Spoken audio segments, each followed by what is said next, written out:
চাঁপাবেরি ঘটনাটা ঘটে যাওয়ার পর প্রায় 1 বছর কেটে গেছে। এখন চাঁপাবেরিও আমার আন্ডারে যুক্ত হয়েছে। আবার একটা নতুন বসন্ত এসেছে। নতুন করে আমাদের জামতলা রং বেরঙের পলাশে সাজতে শুরু করেছে। দোলের ঠিক আগে যখন সারা গ্রাম ন্যাড়া পোড়ানোর উৎসবকে কেন্দ্র করে আনন্দে মেতে উঠেছে, তখনই একটা দুঃখের খবর এলো। মিত্তিরবাবুর পাড়াতেই একেবারে পুরনো বটগাছের গায়ে একটা জরাজীর্ণ রুগ্ন বাড়িতে কাঁথা বুড়ি থাকত। ভদ্রমহিলা এককালে নাকি দারুণ কাঁথা বানাতে পারতেন, তাই আপনা আপনি একটা উপাধি অর্জন করেছিলেন। এখনও নাকি গ্রামের অনেক মানুষের কাছে ভদ্রমহিলার হাতের কাজ আছে। তা যাই হোক, ভদ্রমহিলার বয়স হয়েছিল বেশ। যা বয়স হয়েছিল তার চেয়েও রুগ্ন দেখাতো। সরকারি হাসপাতালে ভদ্রমহিলার চিকিৎসার ব্যবস্থা করেছিলাম। গাঁয়ের লোকেরাও পথ্য ওষুধ দিয়ে যেত নিয়মিত। কিন্তু এভাবে তো আর কারো মৃত্যু আটকানো যায় না। ঠিক ন্যাড়া পোড়ানোর দিনই ভদ্রমহিলা মারা গেলেন। গ্রামের ছেলে ছোকরারা সবাই তখন ন্যাড়া পোড়ানোর উৎসবেই মেতেছিল। তবু কালু ফটিককে ধরে আরও বেশ কয়েকজনকে রাজি করিয়ে সেই রাতেই ভদ্রমহিলার সৎকারের আয়োজন করলাম। মৃতদেহ যখন সবে খাটে উঠিয়ে রওনা দেব, এমন সময় হঠাৎ আমার একটা দরকারি ফোন এসে গেল।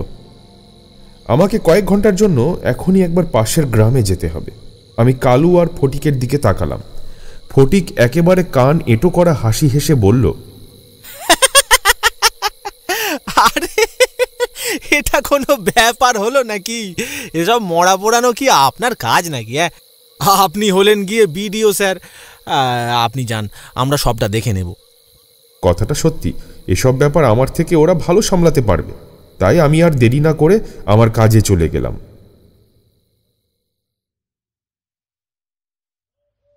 পরের দিন অবশ্য বেশ ভোরভোরই ফিরে এলাম গ্রামে। আসলে একটু তাড়াহুড়ো করেই ফিরে এসেছিলাম। দোলটা জামতলার সকলের সাথেই কাটাতে চাইছিলাম, কিন্তু এসে দেখলাম সকলের মুখ বেশ থমথমে। লোকে যেন ভয়ে কাঁপছে। আমি আসতেই ফটিক এসে বলল, সর্বনাশ হয়ে গেছে গো বিডিও স্যার, সর্বনাশ হয়ে গেছে। ভেদুর খোঁজ করতে হবে গো, ভেদুর খোঁজ করতে হবে। কেন, কি হলো আবার? আরে আর বলবেন না, কি হলো? সর্বনাশ হয়ে গেল গো, সর্বনাশ হয়ে গেল। কোনো কিছু বলার বেলায় নেই। ফটিক শুধু চটাস চটাস করে মাথায় থাবড়া মারতে লাগলো।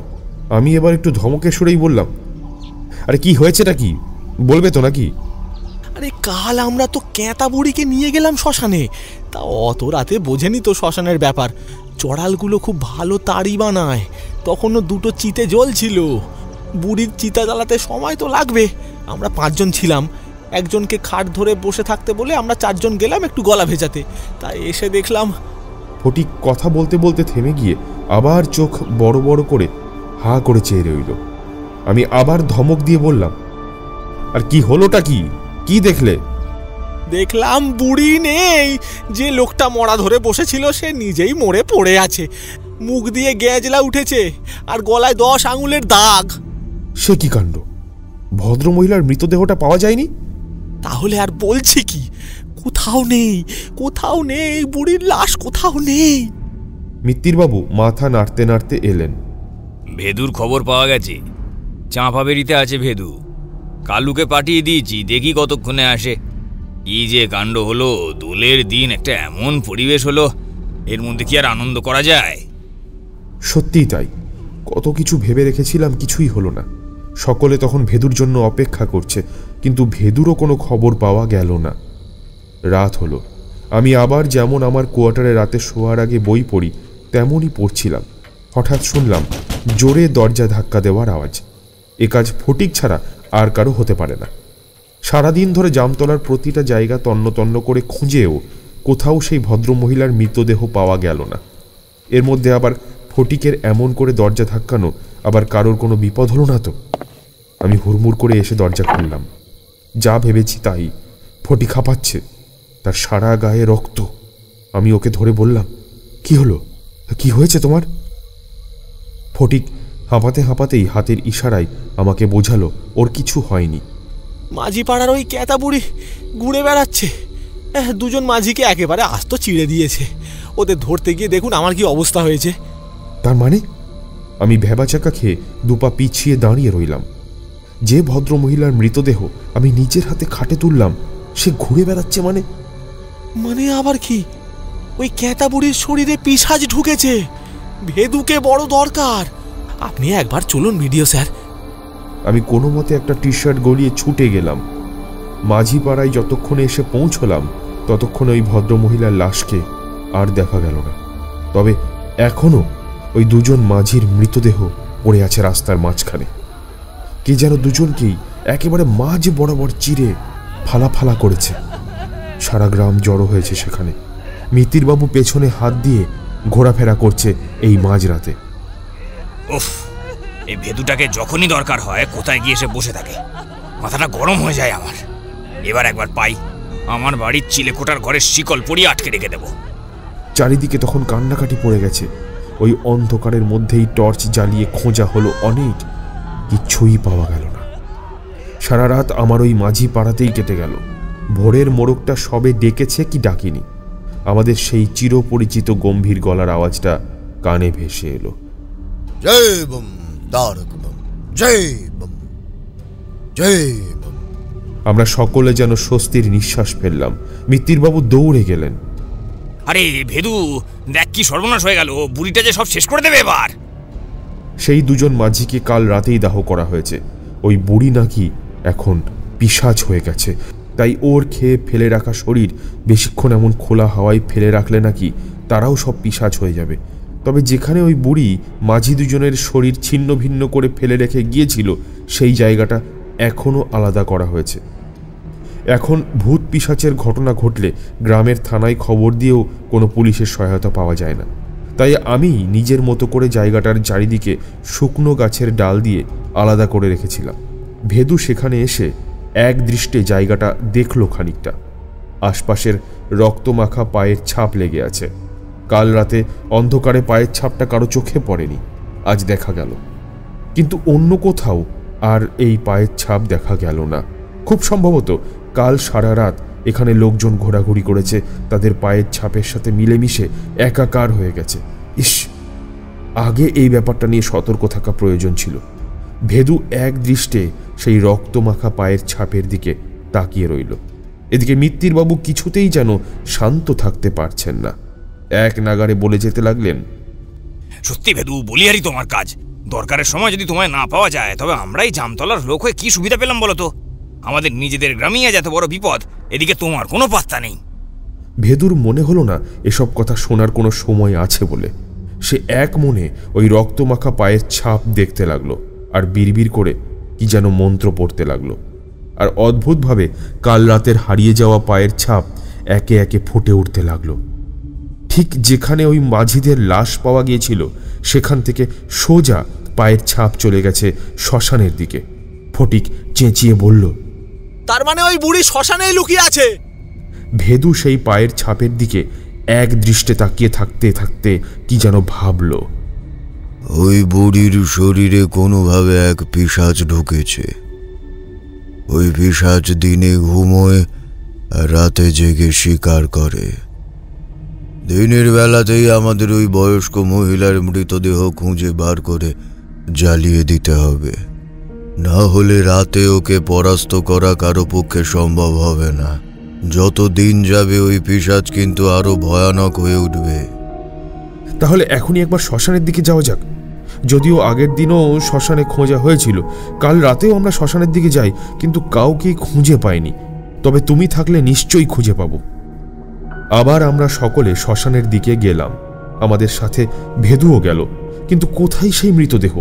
সারা শ্মশান তন্ন তন্ন করে খুঁজেও পাওয়া গেল না কোনো মৃতদেহ। এমনকি ভেদুর ষষ্ঠ ইন্দ্রিয়ও ব্যর্থ হয়ে গেল সেই মৃতদেহ খুঁজতে। শ্মশান নয়, অন্য কোথাও আছে। এই ঘটনা এমনি এমনি ঘটেনি বিডিও স্যার। এর পেছনে নিশ্চিত অন্য কারো হাত আছে। ভেদু যে ঠিক কি বলতে চাইল সেটা বুঝতে পারলাম না। হাঁ করে চেয়ে আছি ভেদুর দিকে। ভেদু বলল, ওই বুড়ির শরীরে এমনি এমনি পিশাচ ঢোকেনি। কেউ নিশ্চয়ই ইচ্ছে করে বুড়ির শরীরে পিশাচ ঢুকিয়েছে। দিনের বেলায় সেই ওই বুড়ির মৃতদেহ লুকিয়ে রাখে, রাতের বেলায় ছেড়ে দেয়। বুড়ি তখন পিশাচ হয়ে নির্বিচারে হত্যা লীলা চালায়। এরকম লোক কে আছে এই গায়ে? এই গায়ে কেউ নেই। কেউ নিশ্চয়ই এসেছে, কি যে তার উদ্দেশ্য সেইটাই ঠিক বুঝতে পারছি না। তাহলে কি করবে ভেদু? কিভাবে আটকাবে একে? ভুল হয়ে গেছে বিডিও স্যার, আমার আরো আগে গ্রামে ফিরে আসা উচিত ছিল। এখন একে আটকাতে হলে একদিনের জন্য একে ছেড়ে দিতে হবে। আরো একদিন কিছু মানুষের মৃত্যু হবে, আমরা আটকাতে পারবো না। ওভাবে ওকে আটকানো সম্ভব নয়। তবে হত্যা করার পর ওই পিশাচ কোথায় যায় সেটা আমাদের খেয়াল করতে হবে। আমি চেয়ে রইলাম ভেদুর দিকে। তার মানে বাঘ শিকারের জন্য যেমন টোপ ফেলা হতো, ভেদু কি তেমন করেই টোপ ফেলবে?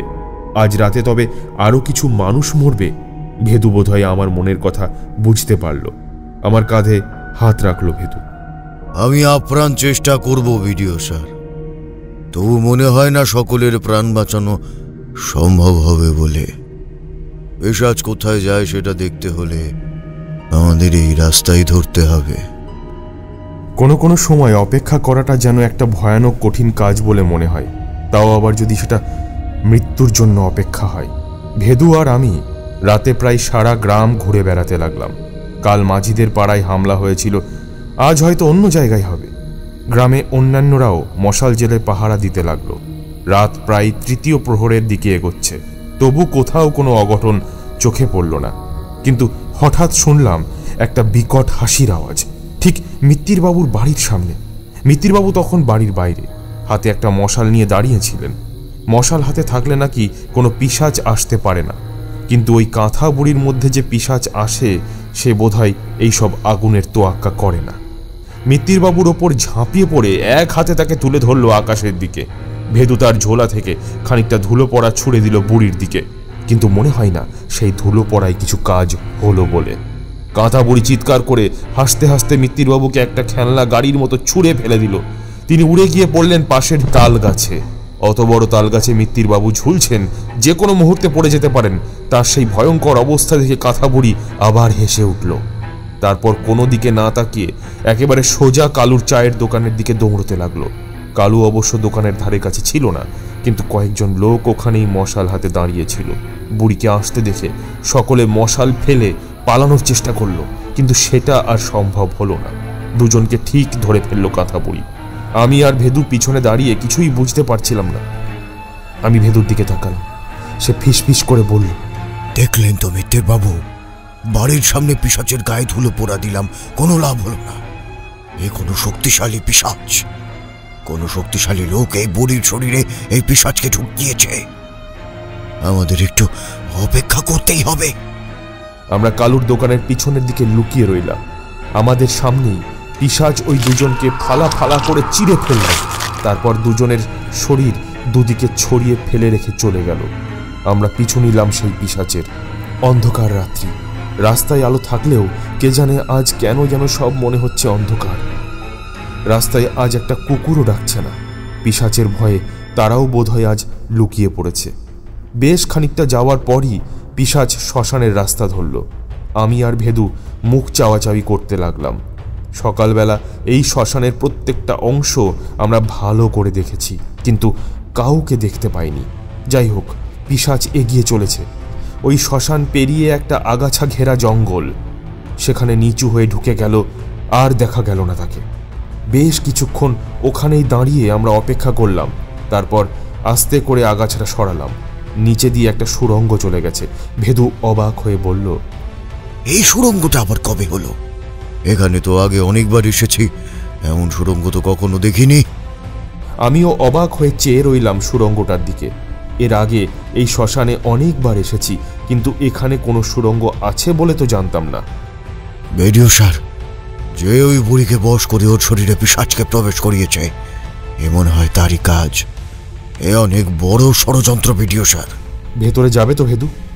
হ্যাঁ যাব, তবে আমি একাই যাব। আপনি গ্রামে ফিরে যান, গ্রামের মানুষের আপনাকে দরকার। সবচেয়ে বড় কথা, মিত্তিরবাবুর যে কি হলো শেষ পর্যন্ত কে জানে। এত বয়স্ক মানুষ এই ধাক্কা নিতে পারবেন কিনা কে জানে। আপনি ফিরে যান। তোমার কি মাথা খারাপ হলো নাকি ভেদু? গ্রামের মানুষকে দেখার জন্য অনেকে আছে। মিত্তিরবাবুকে এতক্ষণে নিশ্চয়ই গাছ থেকে নামিয়ে হাসপাতাল নিয়ে যাওয়া হয়েছে। কিন্তু এই যে এত বড় সুড়ঙ্গকে খুঁড়ল, কার জন্য খুঁড়ল সেটা তো আমাকে দেখতে হবে নাকি? কিন্তু ভেদুকে বোঝাই কার সাধ্য? আপনি যান বিডিও স্যার, আমার মন বলছে এই সুড়ঙ্গের ভেতরে ওঁত পেতে আছে বিপদ। আপনাকে এখানে যেতে দিতে আমি পারি না। হাজার চেষ্টা করেও ভেদুর সাথে কথাই পারলাম না। ভেদু আমাকে ধাক্কা দিয়ে ওখান থেকে সরিয়ে দিল। ভেদু একাই চলে গেল সুড়ঙ্গের মধ্যে। তখনও জানি না আসলে এই সুড়ঙ্গ খোঁড়াই হয়েছিল ভেদুকে ধরার জন্য। কাঁথা বুড়ির মধ্যে পিশাচ ঢোকানোর কারণও ভেদু। অন্ধকার সুড়ঙ্গ, শুধু একজন মাত্র লোক ঢুকতে পারে এমন জায়গা। মাটির সোঁদা গন্ধের সাথে মিশে আছে কাঁচা রক্তের গন্ধ। কিছু কিছু জায়গা আরও সরু হয়ে গেছে, ঠিকমতো সোজা হয়ে দাঁড়ানো যায় না। হাঁটু গেড়ে হামাগুড়ি দিয়ে ঢুকতে হয় সেখানে। খানিকটা যাওয়ার পর জায়গাটা হঠাৎ করেই চওড়া হয়ে গেল। ভেদু হাঁটছে, আর তার পায়ে এসে লাগছে কখনো মাথার খুলি, কখনো পাঁজরের হাড়। ভালো হয়েছে এখানে কোনো আলো নেই। আলো থাকলে বোধ হয় জায়গাটা আরও বীভৎস হয়ে যেত। একবার একটা শক্ত কিছুতে ধাক্কা খেয়ে পড়ে গেল ভেদু, আর তখনই শোনা গেল একটা বীভৎস হাসির আওয়াজ।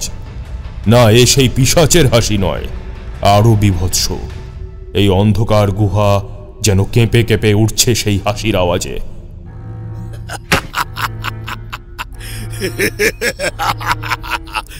এসো এসো এসো ভেদুগুরিন, এসো। তোমাকে এখানে আনবো বলেই তো এত কিছু সাজালাম। ভেদু কিছুই দেখতে পাচ্ছে না। যেদিক থেকে আওয়াজ আসছে সেদিকে এগিয়ে যেতে লাগলো। এসো এসো, আরো কাছে এসো। ভেদু যত এগোচ্ছে আওয়াজটা ক্রমশ পিছিয়ে যাচ্ছে। অন্ধকারে হাঁটতে হাঁটতে টাল সামলাতে না পেরে একটা গর্তে পড়ে গেল। শরীরের অর্ধেকটা ঢুকে গেছে গর্তের ভেতরে, শুধুমাত্র মাথাটা বেরিয়ে আছে ভেতর থেকে। আবার সেই হাসির আওয়াজ শোনা গেল। আস্তে আস্তে একটার পর একটা মশাল জ্বলতে লাগলো। সামনে দেখা গেল সেই অঘরীকে। নবকুমারের জীবন ফিরিয়ে দিয়ে তার আত্মাকে কবজা করে রেখেছিল সেই মৃত্যুঞ্জয়ী অঘরী। আবার এতদিন বাদে ফিরে এসেছে সে। কি হলো ভেদুগুরিন, মনে আছে? আমাকে নাকি আবার নতুন করে পরিচয় দিতে হবে? শয়তান, তবে তুই এসেছিস আবার। একবার হেরে গিয়ে তোর শিক্ষা হয়নি, আবার ফিরে এসেছিস। আবার নিরীহ মানুষদের মারছিস। নিজের তপস্যার সাধনার ফল নিজেই নষ্ট করছিস, মূর্খ। ভেদু শরীরের সমস্ত শক্তি দিয়ে গর্ত থেকে বেরিয়ে আসতে চাইল, কিন্তু পারল না। গর্তের মধ্যে যেন আরো বেশি করে আটকে গেল সে। গর্তের গায়ে লেগে থাকা ভিজে মাটি যেন তাকে আরো বেশি করে আটকে দিল। এই গর্ত আমি তৈরি করেছি তোকে আটকে রাখবো বলে। এখান থেকে বের হওয়ার চেষ্টাও করিস না। যত চেষ্টা করবি তত এ তোকে পিষে মারবে। অবশ্য চিন্তা করিস না, মরতে আমি তোকে দেব না। মরে যদি যাসও তাহলে আবার তোকে ফিরিয়ে আনবো। তুই আমাকে হারানোর চেষ্টা করেছিলি, তুই আমাকে হারানোর চেষ্টা করেছিলি, মৃত্যুঞ্জয় অঘরীকে হারানোর চেষ্টা করেছিলি। হ্যাঁ, এখন দেখ দেখ আমি তোর সঙ্গে ঠিক কি কি করি। যে জামতলার মানুষ তোকে এমন মাথায় করে নাচে, তারাই তোর পায়ে এবার থুতু দেবে। আর ওই যে তোর বিডিও স্যার, যে সব সময় তোর পিছনে পিছনে ঘুরে বেড়ায়, সেই তোকে নিজে পুলিশের হাতে তুলে দেবে। ভেদু আবার গর্ত থেকে বের হওয়ার জন্য ছটফট করতে লাগলো। শরীরের সমস্ত শক্তি জড়ো করে উঠে দাঁড়াবার চেষ্টা করলো, কিন্তু গর্ত থেকে বের হতে পারল না। মৃত্যুঞ্জয় এবার ভেদুর সামনে হাঁটু গেড়ে বসলো। তারপর তার চুলের মুঠি ধরে মাথাটা পিছনের দিকে নিয়ে গেল। ভেদুর হাত দুটো আটকে গেছে গর্তের ভেতরে, তাই আর আটকাতে পারছে না। এক হাতে চুলের মুঠি ধরে অন্য হাত দিয়ে জোর করে ভেদুর মুখটা হা করে একটা জোরে ফোঁ দিল মৃত্যুঞ্জয়। সেই ফুঁয়ের সাথে খানিকটা কালো ধোঁয়া ঢুকে গেল ভেদুর শরীরে। ভেদু যেন আস্তে আস্তে ঝিমিয়ে পড়ল।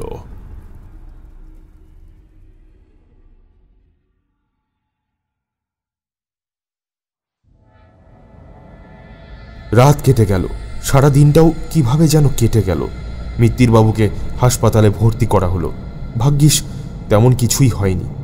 হঠাৎ করে এমন একটা ঘটনা ঘটে যাওয়ায় সামান্য বিচলিত হয়েছেন শুধু। সারাদিন অফিসের কাজ আর হাসপাতাল সামলাতে গিয়ে ভেদুর ব্যাপারে খোঁজ নিতে পারিনি।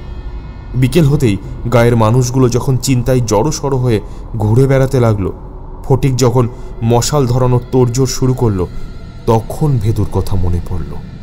ভেদু সেই যে ভোরের দিকে ওই সুড়ঙ্গতে জোর করে ঢুকে গেল, তারপর আর কোনো খোঁজ নেই। রাত গভীর হতে শুরু করলো, কারো চোখে ঘুম নেই। সবাই আমরা চণ্ডী মণ্ডপের সামনে দাঁড়িয়ে আছি। হঠাৎ শুনলাম হাসির আওয়াজ, কিন্তু কালকের মতো নয়, এ হাসি অন্য রকমের। একটু পরেই চোখে এলো কালো পোশাক পরে কে যেন এগিয়ে আসছে এই দিকে। মশালের আলোয় একটু বাদেই চেহারাটা স্পষ্ট হলো। আনন্দে লাফিয়ে উঠলাম, আরে আরে, এ তো ভেদু! তার মানে নিশ্চয়ই সব রহস্যের সমাধান হয়ে গেছে। ফটিক অবাক হয়ে বলল, কিন্তু ভেদু বাবা এমন করে হাসছে কেন? এমন করে তো সে কোনোদিন হাসে না। সেটা আমিও লক্ষ্য করেছিলাম। ভেদুর হাসি কেমন যেন অপ্রকৃতস্থ। কাল ওই কাঁথা বুড়ি যেমন করে টাল খেতে খেতে হাঁটছিল, আজ ভেদুও তেমন করেই হাঁটছে। তার নিজের শরীরের ওপর আর কোনো নিয়ন্ত্রণ নেই। ভাবলাম হয়তো সারাদিন ওই সুড়ঙ্গের মধ্যে কোনো ভয়ঙ্কর শক্তির সাথে লড়াই করেছে। আমি নিজে চোখে দেখেছি। এমন কোনো ভয়ঙ্কর যুদ্ধের পর ভেদু ঠিক কতটা ক্লান্ত হয়ে যায়। হয়তো হয়তো এতটাই ক্লান্ত যে ভেদু ঠিক মতো হাঁটতে পারছে না। ভেদু! আমি দৌড়ে গেলাম ভেদুর দিকে, কিন্তু তার আগেই আর একজন ছুটে এলো ভেদুর কাছে। ভেদু বাবা, ভেদু বাবা, আর ওই বুড়ি আসবে না তো? ওর দেহে সৎকার হয়ে গেছে তো? আর কিছু হবে না তো আমাদের? লোকটার মুখে হাজারো প্রশ্ন। ভেদু এক দৃষ্টে ঘাড় কাত করে চেয়ে রইল লোকটার দিকে কয়েকটা মুহূর্ত মাত্র। তারপরেই তাকে ধরল এক হাতে, অন্য হাত দিয়ে গলা ধরে পেট অব্দি চিরে দিল, আর তারপরেই হো হো করে হেসে উঠল। লোকটার শরীর থেকে এখনো ফিনকি দিয়ে রক্ত বের হচ্ছে। সেই রক্ত ছিটকে লাগছে ভেদুর মুখে। ভেদু সেদিকে ঘোর বিতৃষ্ণা নিয়ে তাকিয়ে লোকটার শরীরটাকে ছুঁড়ে ফেলে দিল। কালু ফটিক ওরা ভয় চিৎকার করে যে যেদিকে পারলো পালিয়ে গেল। আমি শুধু হাঁ করে দাঁড়িয়ে রইলাম। এখনো যেন নিজের চোখকে ঠিক বিশ্বাস করতে পারছিলাম না। যেটা দেখলাম সেটা কি সত্যি? ভেদু একটু একটু করে এগিয়ে আসছে আমার দিকে।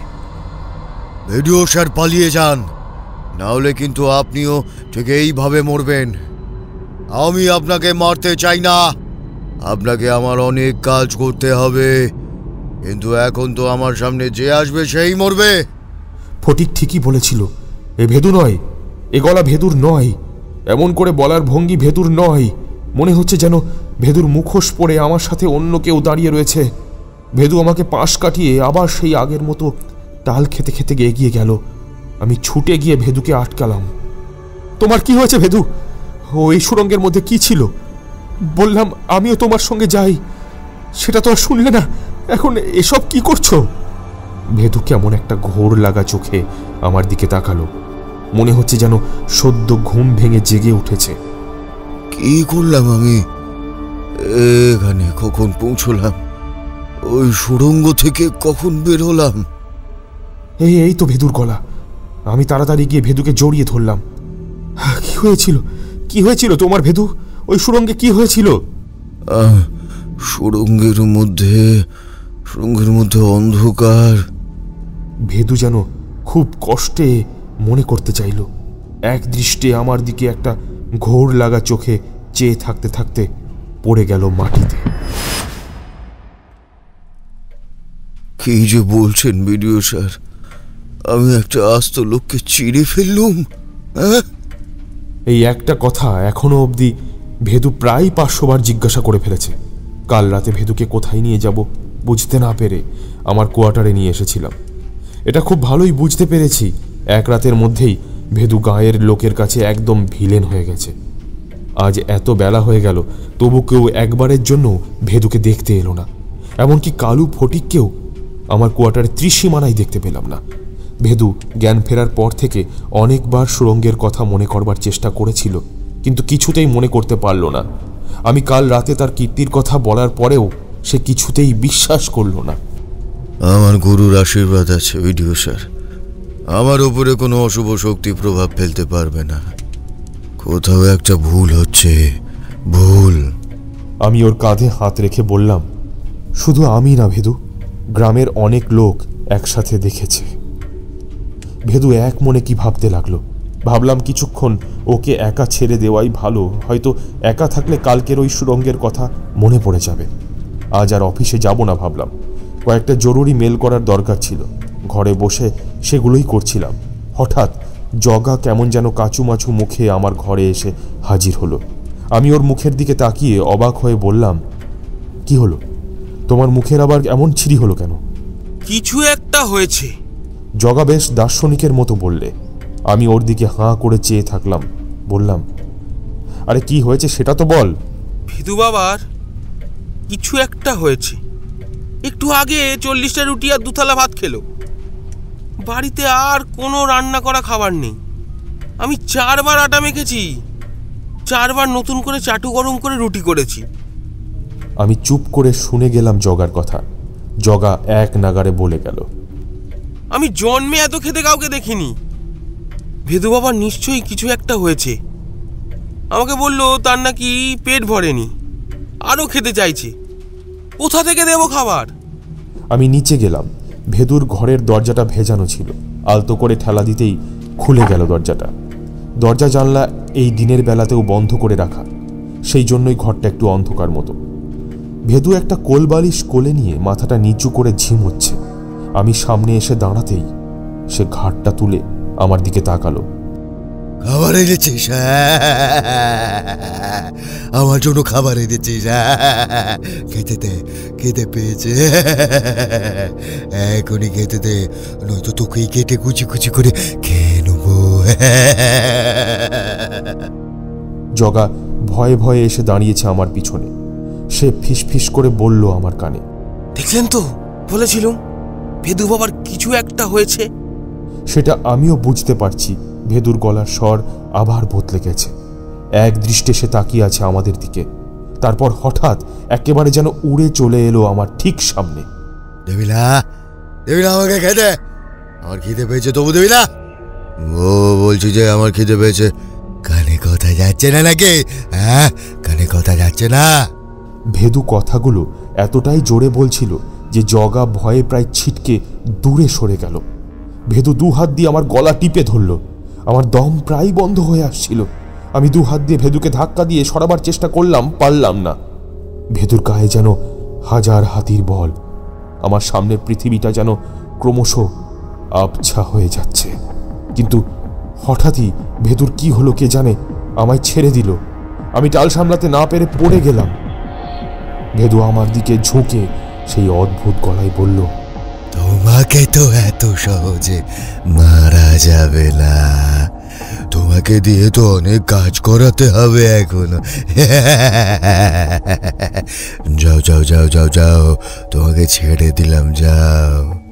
ভেদুকে 1000 বার বলার পরেও কোনোদিন ওকে আপনি সম্বোধন থেকে নামাতে পারিনি।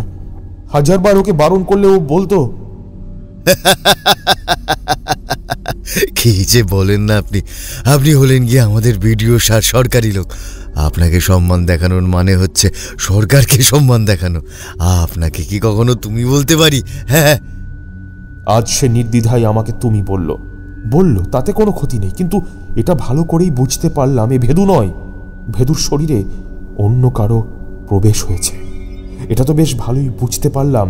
কিন্তু ভেদুর শরীরে যে প্রবেশ করেছে সে আমাকে কেন বাঁচিয়ে রাখতে চায়, আমাকে দিয়ে ঠিক কোন অপকর্মটা করাতে চাই বুঝতে পারলাম না। আমাকে 1000টা প্রশ্নের ঢেউয়ে প্রায় এক প্রকার ডুবিয়ে দিয়ে সে চলে গেল। আমি বসে রইলাম। এ ভেদু আমাদের না, এ ভেদু নয়। ভেদুর মধ্যে যে আছে সে এত জোরে আমার গলাটা টিপে ধরেছিল যে এত তাড়াতাড়ি আমি উঠে দাঁড়াতে পারলাম না। সারা জামতলায় ততক্ষণে হাহাকার শুরু হয়ে গেছে। লোকজন পাগলের মতো পালাচ্ছে, আর ভেদু যেন আগের থেকেও বেশি হিংস্র হয়ে উঠেছে।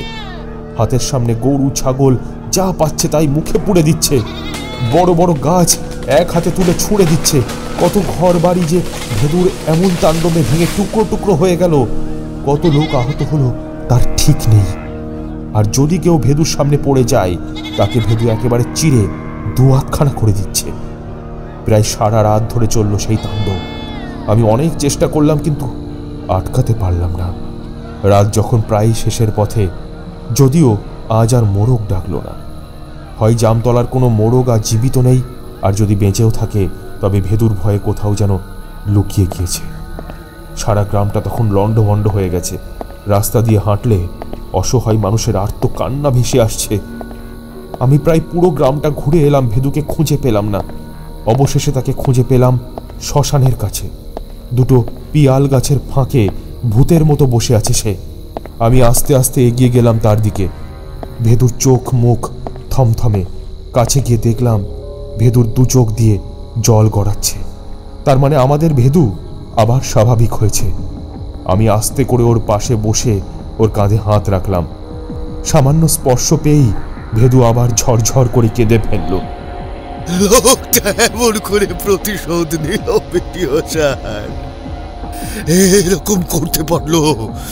ও কিছুতেই শান্তি পাবে না। আপনি দেখে নেবেন, ও কিছুতেই শান্তি পাবে না। তোমার তাহলে মনে পড়েছে ওই সুরঙ্গে কে ছিল? ভেদু মাথা নেড়ে হ্যাঁ বলল। একটু আগে ও আমার সামনে এসেছিল, বলল ও যা করেছে এটাই নাকি যথেষ্ট, আর ওকে কিছু করতে হবে না। এবার বাদ বাকিটা আমার গায়ের মানুষই করে দেবে। যে জামতলার মানুষ আমাকে মাথায় তুলে নাচতো তারাই আমাকে শেষ করে দেবে, এটাই নাকি প্রতিশোধ। সত্যি তো, আমি এই দুদিন ধরে যা করছি তাতে তো আর এই গ্রামে দাঁড়িয়ে আমার শ্বাস ফেলার অধিকারটুকুও নেই। আপনিও তো আমাকে ঘেন্না করেন, তাই না? আমি আবার ওর কাঁধে হাত রেখে বললাম, লোকে কি ভাবছে সেটা জানি না, তবে আমি কিন্তু এটা বেশ বুঝেছি। ভেদু তুমি নও, এটা অন্য কারো কাজ। হয়তো যে পিশাচ ওই কাঁথা বুড়ির মৃতদেহের মধ্যে ঢুকেছিল সে হয়তো। না, সে নয়। আপনাকে বললাম না, আমার গুরুর আশীর্বাদ আছে আমার উপর। কোনো অশুভ শক্তি আমায় কিচ্ছু করতে পারবে না। এ হচ্ছে সেই মৃত্যুঞ্জয় অঘরী, মনে আছে তার কথা? সাধক হিসেবে মৃত্যুঞ্জয় অতুলনীয়, সেটা তো মানতেই হবে। ও আবার ফিরে এসেছে, প্রতিশোধ নিতে ফিরে এসেছে। আমার মনে পড়ে গেল জলের তলায় মৃত্যুঞ্জয় আর ভেদুর সেই ভয়ানক লড়াইয়ের কথা। তার মানে ওই সুড়ঙ্গের ভেতরে মৃত্যুঞ্জয় ছিল। কি হবে তাহলে ভেদু? মৃত্যুঞ্জয়ের হাত থেকে বাঁচবে কি করে? ভেদু আমার দিকে এক দৃষ্টে চেয়ে রইল। আপনি আমাকে সাহায্য করবেন বিডিও স্যার? ভেদু আমার হাত দুটো ধরে বলল, ও বেশিক্ষণ আমার শরীরের ভেতরে থাকতে পারে না। একবার করে আসে আবার চলে যায়। যখন ও আমার শরীরে থাকবে তখন ওর নিজের শরীরটা ওই সুড়ঙ্গের মধ্যে পড়ে থাকবে, আর খুব সম্ভবত এই কাঁথা বুড়ির শরীরটা ওখানেই আছে। আপনাকে ওই দুটো শরীর জ্বালিয়ে দিতে হবে, যাতে ও আর নিজের শরীরে কখনো ঢুকতে না পারে। আমি ভেদুর কথা ঠিক বুঝতে পারলাম না। তাতে কি হবে ভেদু? মৃত্যুঞ্জয় তো তাহলে তোমার শরীরে চলে আসবে চিরকালের মতো। এখন পারছে না সব সময়ের জন্য থাকতে, কে বলতে পারে হয়তো আর কিছুদিন গেলেই পেরে যাবে। সেটা আমি দেখে নেব ভিডিও স্যার। একটা চিৎকার ভেসে আসছিল দূর থেকে। ক্রমশ চিৎকারটা এগিয়ে আসছে। তাকিয়ে দেখলাম সারা গ্রাম হাতে মশাল, লাঠি, কাটারি নিয়ে ছুটে আসছে। কোনোভাবে ওরা হয়তো সব খবর পেয়ে গেছে যে ভেদু এখানে আছে। ভেদুর মধ্যে এখন কোনো পৈশাচিক ভাব নেই, সেটাও বোধহয় জানতে পেরেছে। আমি বললাম, তুমি দাঁড়াও ভেদু, আমি ওদের বুঝিয়ে বলছি। আমি বোঝালে ওরা ঠিক বুঝবে। ভেদু আমার হাত ছাড়িয়ে উঠে দাঁড়ালো। মুহূর্তে ওর চোখ মুখ বদলে গেল। আমি ভয়ে পিছিয়ে গেলাম। এখনো বুঝি তোমার ভেদুর উপর থেকে পীড়িত কমেনি?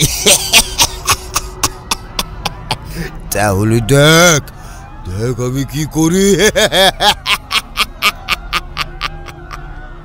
ভেদু ছুটে গেল সেই তেরে আসা গাঁয়ের লোকের দিকে। ভেদুকে আবার আগের মতো অমন ভয়ানকভাবে ছুটে আসতে দেখে সবাই যে যেদিকে পারল ছুটতে লাগলো। কিন্তু সবাই কি আর ভেদুর গতির সাথে পাল্লা দিতে পারে? যারা ভেদু হাতের সামনে পড়ল তাদের ভেদু ঠিক আগের মতোই ফালা ফালা করে চিড়ে ফেললো। আমি খানিকক্ষণ ওখানে দাঁড়িয়ে রইলাম। হঠাৎ মনে পড়ল, এভাবে দাঁড়িয়ে থাকলে তো চলবে না। ভেদু তো আমাকে একটা কাজ দিয়ে গেছে। যতক্ষণ মৃত্যুঞ্জয় ভেদুর শরীরের মধ্যে আছে ততক্ষণে তো আমাকে ওই সুড়ঙ্গের মধ্যে ঢুকে মৃত্যুঞ্জয় আর ওই কাঁথা বুড়ির শরীরটা জ্বালিয়ে দিতে হবে। আমি আর দেরি করলাম না। ভেদু ছাড়া শুধু আমিই জানি কোথায় আছে ওই সুড়ঙ্গ। চারদিকে একবার তাকিয়ে নিলাম, ভেদু আবার ফিরে আসছে না তো। সেই সুড়ঙ্গের দিকে যাব, তখনই চোখে পড়ল ভেদুর ঝোলাটা পড়ে আছে পিয়াল গাছের মাঝখানে। কি যেন মনে হলো ঝোলাটা আমার কাঁধে তুলে নিলাম। সামনে সেই অন্ধকার সুড়ঙ্গ। মোবাইলের টর্চটা জ্বালিয়েছি, কিন্তু ঠিক তেমনভাবে আলো জ্বলছে না। চারদিকে ভেজা মাটির গন্ধ, আর তার থেকেও মারাত্মক হলো কাঁচা মাংসের গন্ধ। গা গুলিয়ে উঠছে আমার। অন্ধকারের মধ্যে হোঁচট খেতে খেতে, কখনো হামাগুড়ি দিতে দিতে পৌঁছে গেলাম একেবারে সুড়ঙ্গের নিচে। বেশ ছড়ানো ছেটানো অবস্থায় একটা গুহার মতো। মোবাইলের টর্চের আলোতেই খুঁজে পেলাম একটা মশাল রাখা আছে। চারদিকে হাতড়ে হাতড়ে খুঁজে দুটো পাথর পেয়ে ঠুকে ঠুকে আগুন জ্বালিয়ে আগে মশালটা জ্বালালাম। বেশি খুঁজতে হলো না, মশালটা জ্বালতেই দেখতে পেলাম গুহার মধ্যে দুটো মৃতদেহ পড়ে আছে। একটা ওই কাঁথা বুড়ির আর একটা মৃত্যুঞ্জয়ের। কাঁথা বুড়ির মৃতদেহটা একেবারে পচে দুর্গন্ধ বের হচ্ছে। মাংস বলে আর কিছু নেই। শুনেছি অঘরীরা নাকি মৃতদেহর পচা মাংস খায়। কে জানে, হয়তো ওই মৃত্যুঞ্জয়ই এমন করে খুবলে খুবলে খেয়েছে মৃতদেহটাকে। একবার মনে হলো হাতের মশালটা দিয়েই দুজনের শরীরে আগুন ধরিয়ে দিই, কিন্তু ভাবলাম ওই মাটির নিচের বন্ধ ঘরে আগুন দিলে যদি কোনো সমস্যা হয়, আগে এই দুটো দেহকেই সুড়ঙ্গের বাইরে নিয়ে যেতে হবে আমাকে। আমি প্রথমেই মৃত্যুঞ্জয়ের শরীরে হাত দিতে যাব, হঠাৎ একটা বিভৎস মুখ আমার একেবারে সামনে এসে হাজির হলো। কি বিভৎস একটা মুখ! দুটো কান ঝুলছে, দুটো চোখের জায়গা ফাঁকা, আর মাথার ঠিক মাঝখানে একটা চোখ। বিভৎস হেসে সে আমার গলা টিপে ধরতে এলো। আমি কোনো মতে পালিয়ে সরে এলাম অন্যদিকে। না, মৃত্যুঞ্জয় তার শরীরটাকে এই সুড়ঙ্গের মধ্যে একা ছেড়ে যায়নি। একটা ভয়ঙ্কর পিশাচ দেহ দুটোকে পাহারা দিচ্ছে। পিশাচটা তার একটা চোখ দিয়ে অদ্ভুতভাবে আমার দিকে তাকিয়ে আছে। এবার হাঁ করে আমার দিকে তেড়ে আসছে। সে এক ভয়ঙ্কর হাঁ। মুখের ভেতরটা একেবারে রক্তে লাল হয়ে আছে। দেখে গা গুলিয়ে ওঠে। আমি হাতের মশালটা ওর ওই হাঁ করা মুখের ভেতর ঢুকিয়ে দিলাম। ঠিক করলাম নাকি ভুল ঠিক বুঝতে পারলাম না। পিশাচটা একটা ভয়ঙ্কর চিৎকার করে বেশ খানিকটা পিছিয়ে গেল ঠিকই, কিন্তু আমার মশালটাও পিছিয়ে যাওয়ার সময় ধাক্কা মেরে ফেলে দিয়ে গেল এবং যথারীতি মশালটা মাটিতে পড়ে গেল। এখন ওই অন্ধকারে পিশাচটা যে ঠিক কোথায় বুঝতে পারছি না। মোবাইলের টর্চটা জ্বালালাম, কিন্তু অত অল্প আলোয় কিছুই দেখতে পেলাম না। অন্ধকারের মধ্যে এদিক ওদিক সরে না জানি কিসের সাথে ঠক্কর খাচ্ছি। একবার পড়ছি, আবার উঠে দাঁড়াচ্ছি। হঠাৎ মনে হলো কে যেন আমাকে জাপটে ধরেছে। একেবারে ঠান্ডা পিচ্ছিল হাত দুটো যেন একেবারে ময়াল সাপের মতো পেঁচিয়ে ধরেছে। শরীরের সব শক্তি দিয়ে নিজেকে ছাড়াবার চেষ্টা করতে লাগলাম, কিন্তু পারছি না কিছুতেই। হঠাৎ মনে হলো আমার কাঁধে ভেদুর ঝোলা আছে। এতক্ষণ ধরে এতবার পড়লাম, উঠলাম, ধাক্কা খেলাম, তবু অদ্ভুতভাবে এখনো আমার কাঁধে ভেদুর ঝোলাটা থেকেই গিয়েছিল। কোনো মতে পিশাচের ওই ভয়ঙ্কর বেষ্টনীর হাত থেকে নিজেকে ছাড়িয়ে নিয়ে ওই ঝোলার মধ্যে হাত ঢোকালাম। এদিক ওদিক হাতড়ে ধুলোর মতো কি একটা যেন পেলাম। এই বোধহয় ভেদুর সেই বিখ্যাত ধুলো পড়া। কোনো ভূত পিশাচের গায়ে পড়লে যা একটা বিশ্রী জ্বলুনির সৃষ্টি করে। আমি আর দেরি না করে ওই ধুলো পড়া ছড়িয়ে দিলাম পিশাচের গায়ে। ব্যাস, অমনি পিশাচটা আমাকে ছুঁড়ে ফেলে দিয়ে ব্যথায় যন্ত্রণায় চিৎকার করতে লাগলো। এটাই শেষ সুযোগ আমার কাছে। অন্ধকারে কিছু দেখতে পাচ্ছি না, তবু আন্দাজে ঘুরতে ঘুরতে হাতে ঠেকলো পাশাপাশি দুটো শরীর। পিশাচ নিজেকে সামলে আমাকে আক্রমণ করার আগেই আমাকেই ওই সুড়ঙ্গ থেকে বেরিয়ে পড়তে হবে। আমি দুটো লাশকে নিয়ে টানতে টানতে কোনো মতে বেরিয়ে এলাম সুড়ঙ্গের বাইরে। ভেতর থেকে তখন পিশাচের চিৎকার শোনা যাচ্ছে। মনে হচ্ছে চিৎকারটা ক্রমশ যেন এগিয়ে আসছে। হয়তো ওই ধুলো পড়ার ক্ষমতা কমে আসছে। এদিকে সকালের আলো ফুটে গেছে ভালোই। এবার নিশ্চয়ই মৃত্যুঞ্জয়ও ফিরে আসবে তার নিজের শরীরের কাছে। আমার হাতে একেবারেই সময় নেই। পাশে একটা বিশাল পাথর পড়েছিল, সেটা কোনো মতে ঠেলে ওই সুড়ঙ্গের মুখটা আটকে দিলাম।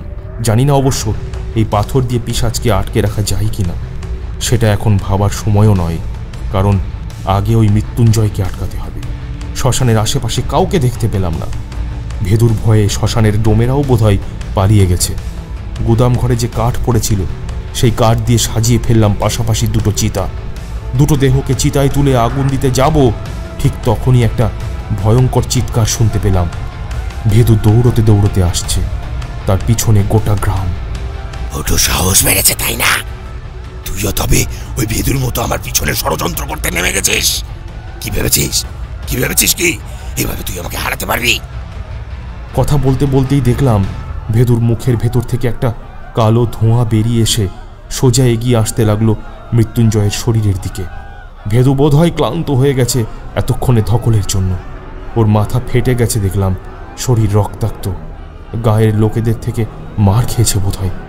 কালো ধোঁয়াটা শরীর থেকে বের হওয়া মাত্র ও ধপাস করে আছাড় খেয়ে পড়ে গেল মাটিতে। সেই অবস্থাতেই চিৎকার করে আমাকে বলল, ভিডিও স্যার, দেরি করবেন না, পুড়িয়ে দিন, ও দুটো শরীর পুড়িয়ে দিন।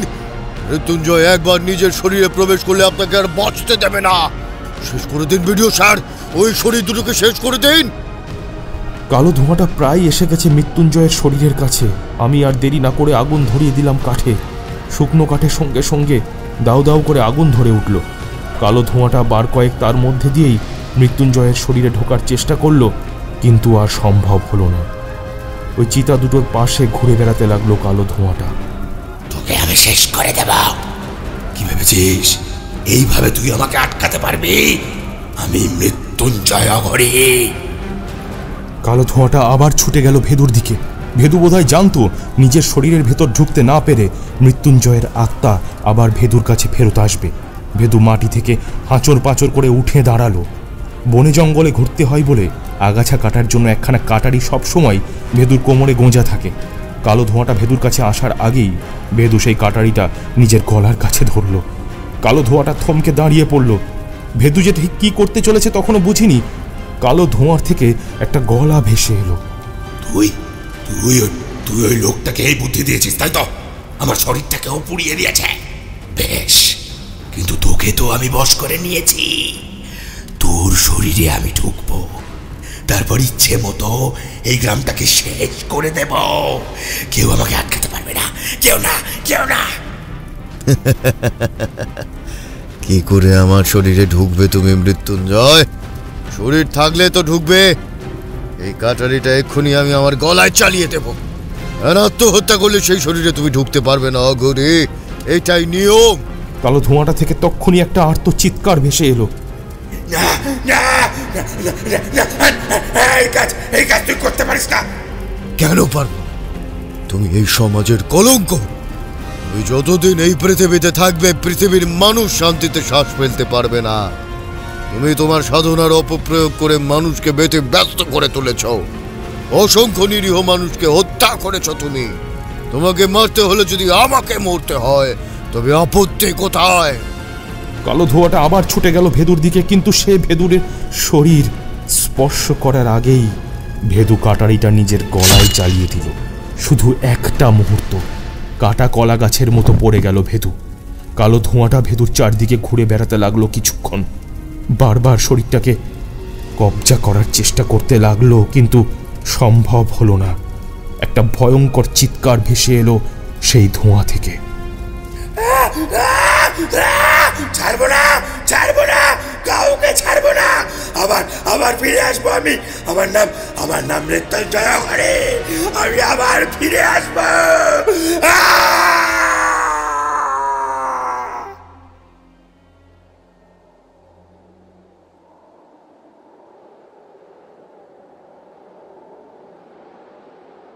কালো ধোঁয়াটা পুরো শ্মশানটা ঘুরতে ঘুরতে চলে গেল।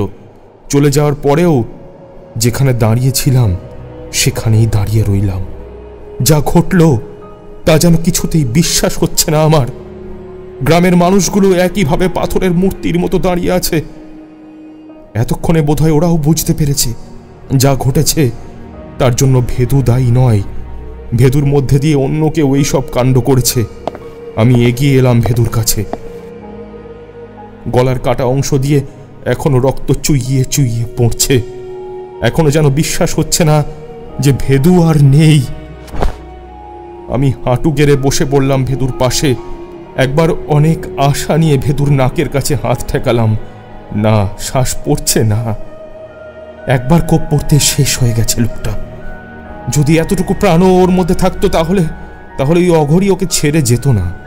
আমি সব আশা ছেড়ে দিয়ে বসে পড়লাম ওর পাশে। কালু আর ফটিক এগিয়ে এলো আস্তে আস্তে। কালুর মাথায় আঁচড়ের দাগ। ভেদুর মধ্যে থাকা অঘরি ওকেও ছাড়েনি। তবু আজ কালুর চোখেও জল। কি হবে বিডিও স্যার? ভেদু সত্যিই আমাদের ছেড়ে চলে গেল? না না না না, সেটা হতে পারে না। ভেদুর ওষুধে কত মানুষ প্রাণ ফিরে পেয়েছে। ভেদু কত ভূত প্রেত দত্তি দানব মেরেছে, আর ভেদুকেই নাকি একটা অঘরি বশ করে নিল। তাই আবার হয় নাকি বলুন? ও ভিডিও স্যার, বলুন না, ভেদু আবার ভালো হয়ে যাবে, তাই না? আমি কারোর কথারই কোনো উত্তর দিতে পারলাম না। আমার সামনে রক্তাক্ত ভেদু পড়ে রইল, নিষ্প্রাণ, নিস্পন্দ।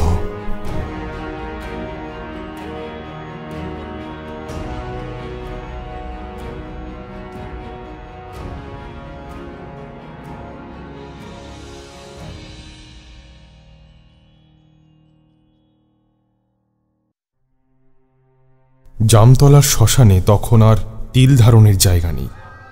শুধু কি আর জামতলা, আশেপাশের গ্রামের মানুষও ভেদুকে শেষ দেখা দেখতে ছুটে এসেছে। সকাল গড়িয়ে দুপুর গড়িয়ে বিকেল হয়ে গেল, তবু যেন মানুষের আশার বিরাম নেই। শ্মশানের মধ্যেই গ্রামের হাসপাতালের ডাক্তারবাবু এসে পরীক্ষা করে গেলেন।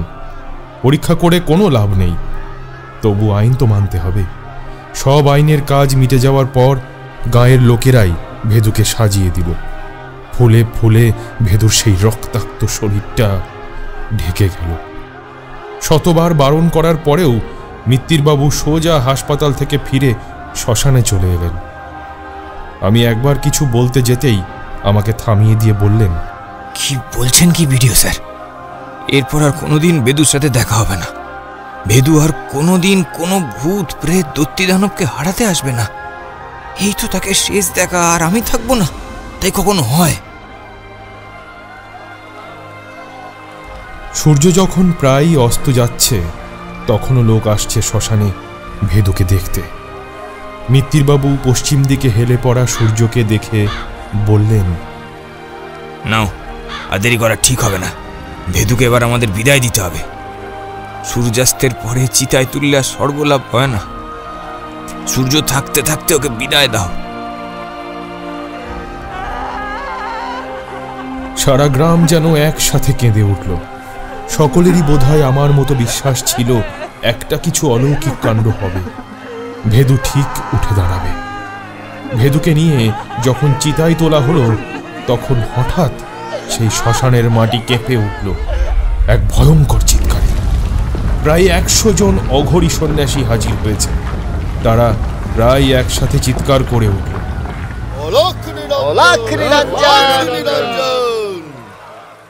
মৃত্যুঞ্জয়ও অঘরি ছিল, এরাও অঘরি।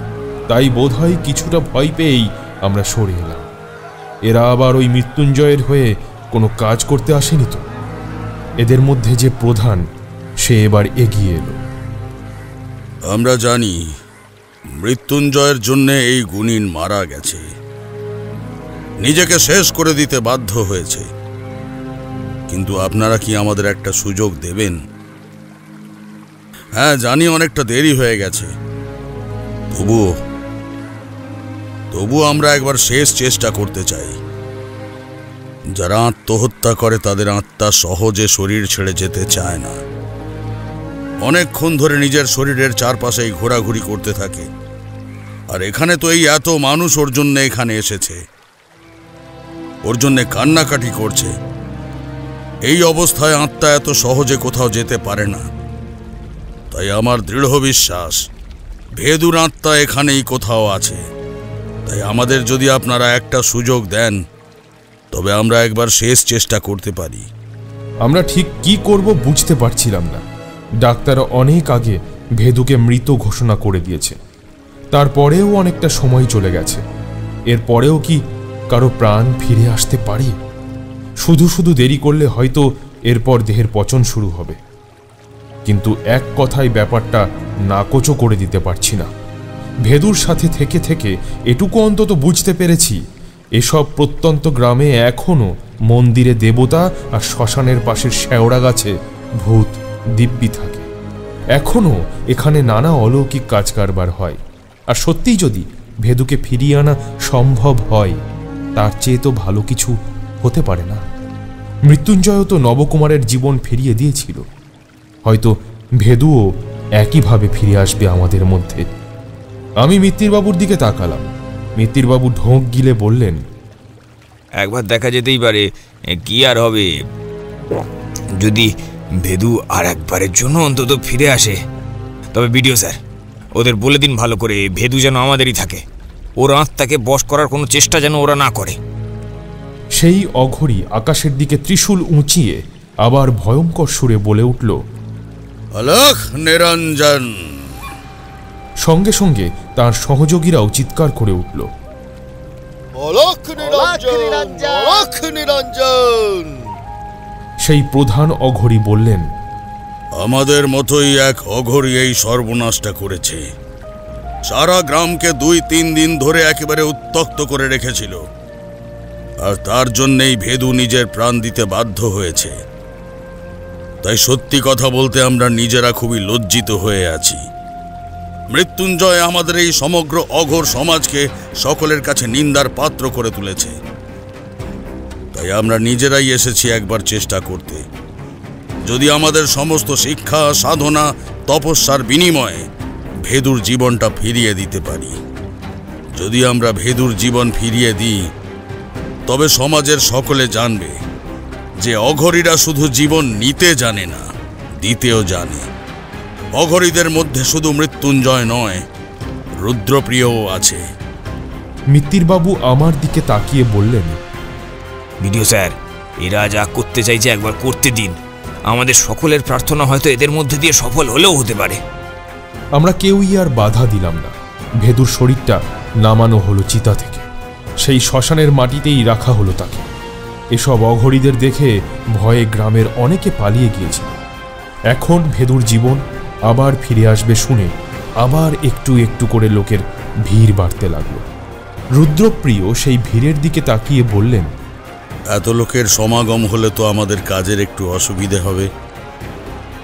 খুব ভালো হয় যদি জায়গাটা একটু ফাঁকা করে দেওয়া হয়, কারণ এসব খুবই গোপন বিদ্যা। সাধারণ মানুষের এসব দেখা ঠিক নয়। অবুঝ মানুষ যদি এমনি এমনি এসব কাজ করতে যায়, তবে অযথাই বিপদ বাড়বে। তাই বলছিলাম, যদি কিছুক্ষণের জন্য এই শ্মশানভূমি ফাঁকা করে দেওয়া হয়, তবে খুবই ভালো হয়। আমি এর উত্তরে ঠিক কি বলবো বুঝতে পারলাম না, কিন্তু আমার কাজটা সহজ করে দিলেন মিত্তিরবাবু।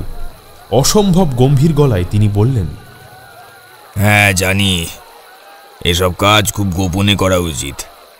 তাছাড়া সাধনা এমন হাটের মাঝে করা যায়ও না।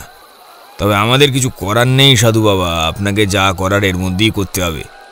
আপনি তো সব জানেন, নিজেই স্বীকার করলেন এই অঘরীদের সম্পর্কে আমাদের অভিজ্ঞতা খুব একটা সুখকর নয়। তাছাড়া এমনিতেই ভেদুকে ভুল বুঝে মহাপাপ করেছি আমরা। তাই এই মুহূর্তে ভেদুকে ছেড়ে রেখে আমরা কোথাও যেতে পারবো না। আপনাদের যা করার এর মধ্যেই করতে হবে। আর এসব নিয়ে ছেলে খেলা করবে, অবিবেচকের মতো নিজেরা এসব কাজ করার সাহস দেখাবে, আমার মনে হয় না জামতলায় এত বড় মূর্খ কেউ আছে বলে। তাই এ ব্যাপারে আপনি নিশ্চিন্ত থাকুন। যা করার আপনি আমাদের সকলের সামনেই করুন। আমরা বরং একটু দূরে সরে দাঁড়াচ্ছি। কেউ এখানে কোনো রকম আওয়াজ করবে না। এমনকি আপনি যদি ব্যর্থও হন, কেউ এখানে কোনো রকম কটূক্তি করবে না। বেশ, তবে তাই হবে। অলখ নিরঞ্জন। আবার রুদ্রপ্রিয়র অনুচরেরা একসাথে চিৎকার করে উঠল, অলখ নিরঞ্জন, অলখ নিরঞ্জন, অলখ নিরঞ্জন। রুদ্রপ্রিয় ভেদুর মাথাটা নিজের কোলের উপর রেখে ধ্যানে বসলেন। বাকি অঘরীরাও বসে রইলেন চারপাশে। গাঁয়ের লোকজন প্রথমটা উৎসুক হয়ে বেশ কয়েকবার উঁকি ঝুঁকি দিতে শুরু করেছিল, কিন্তু মিত্তিরবাবুর চোখ রাঙানি খেয়ে সবাই পিছিয়ে গেল। আস্তে আস্তে সন্ধ্যা নামল, তারপর রাত এলো। রাতও বাড়তে লাগলো নিজের মতো করে। এতক্ষণ ধরে কখনো কিছুর জন্য অপেক্ষা করিনি।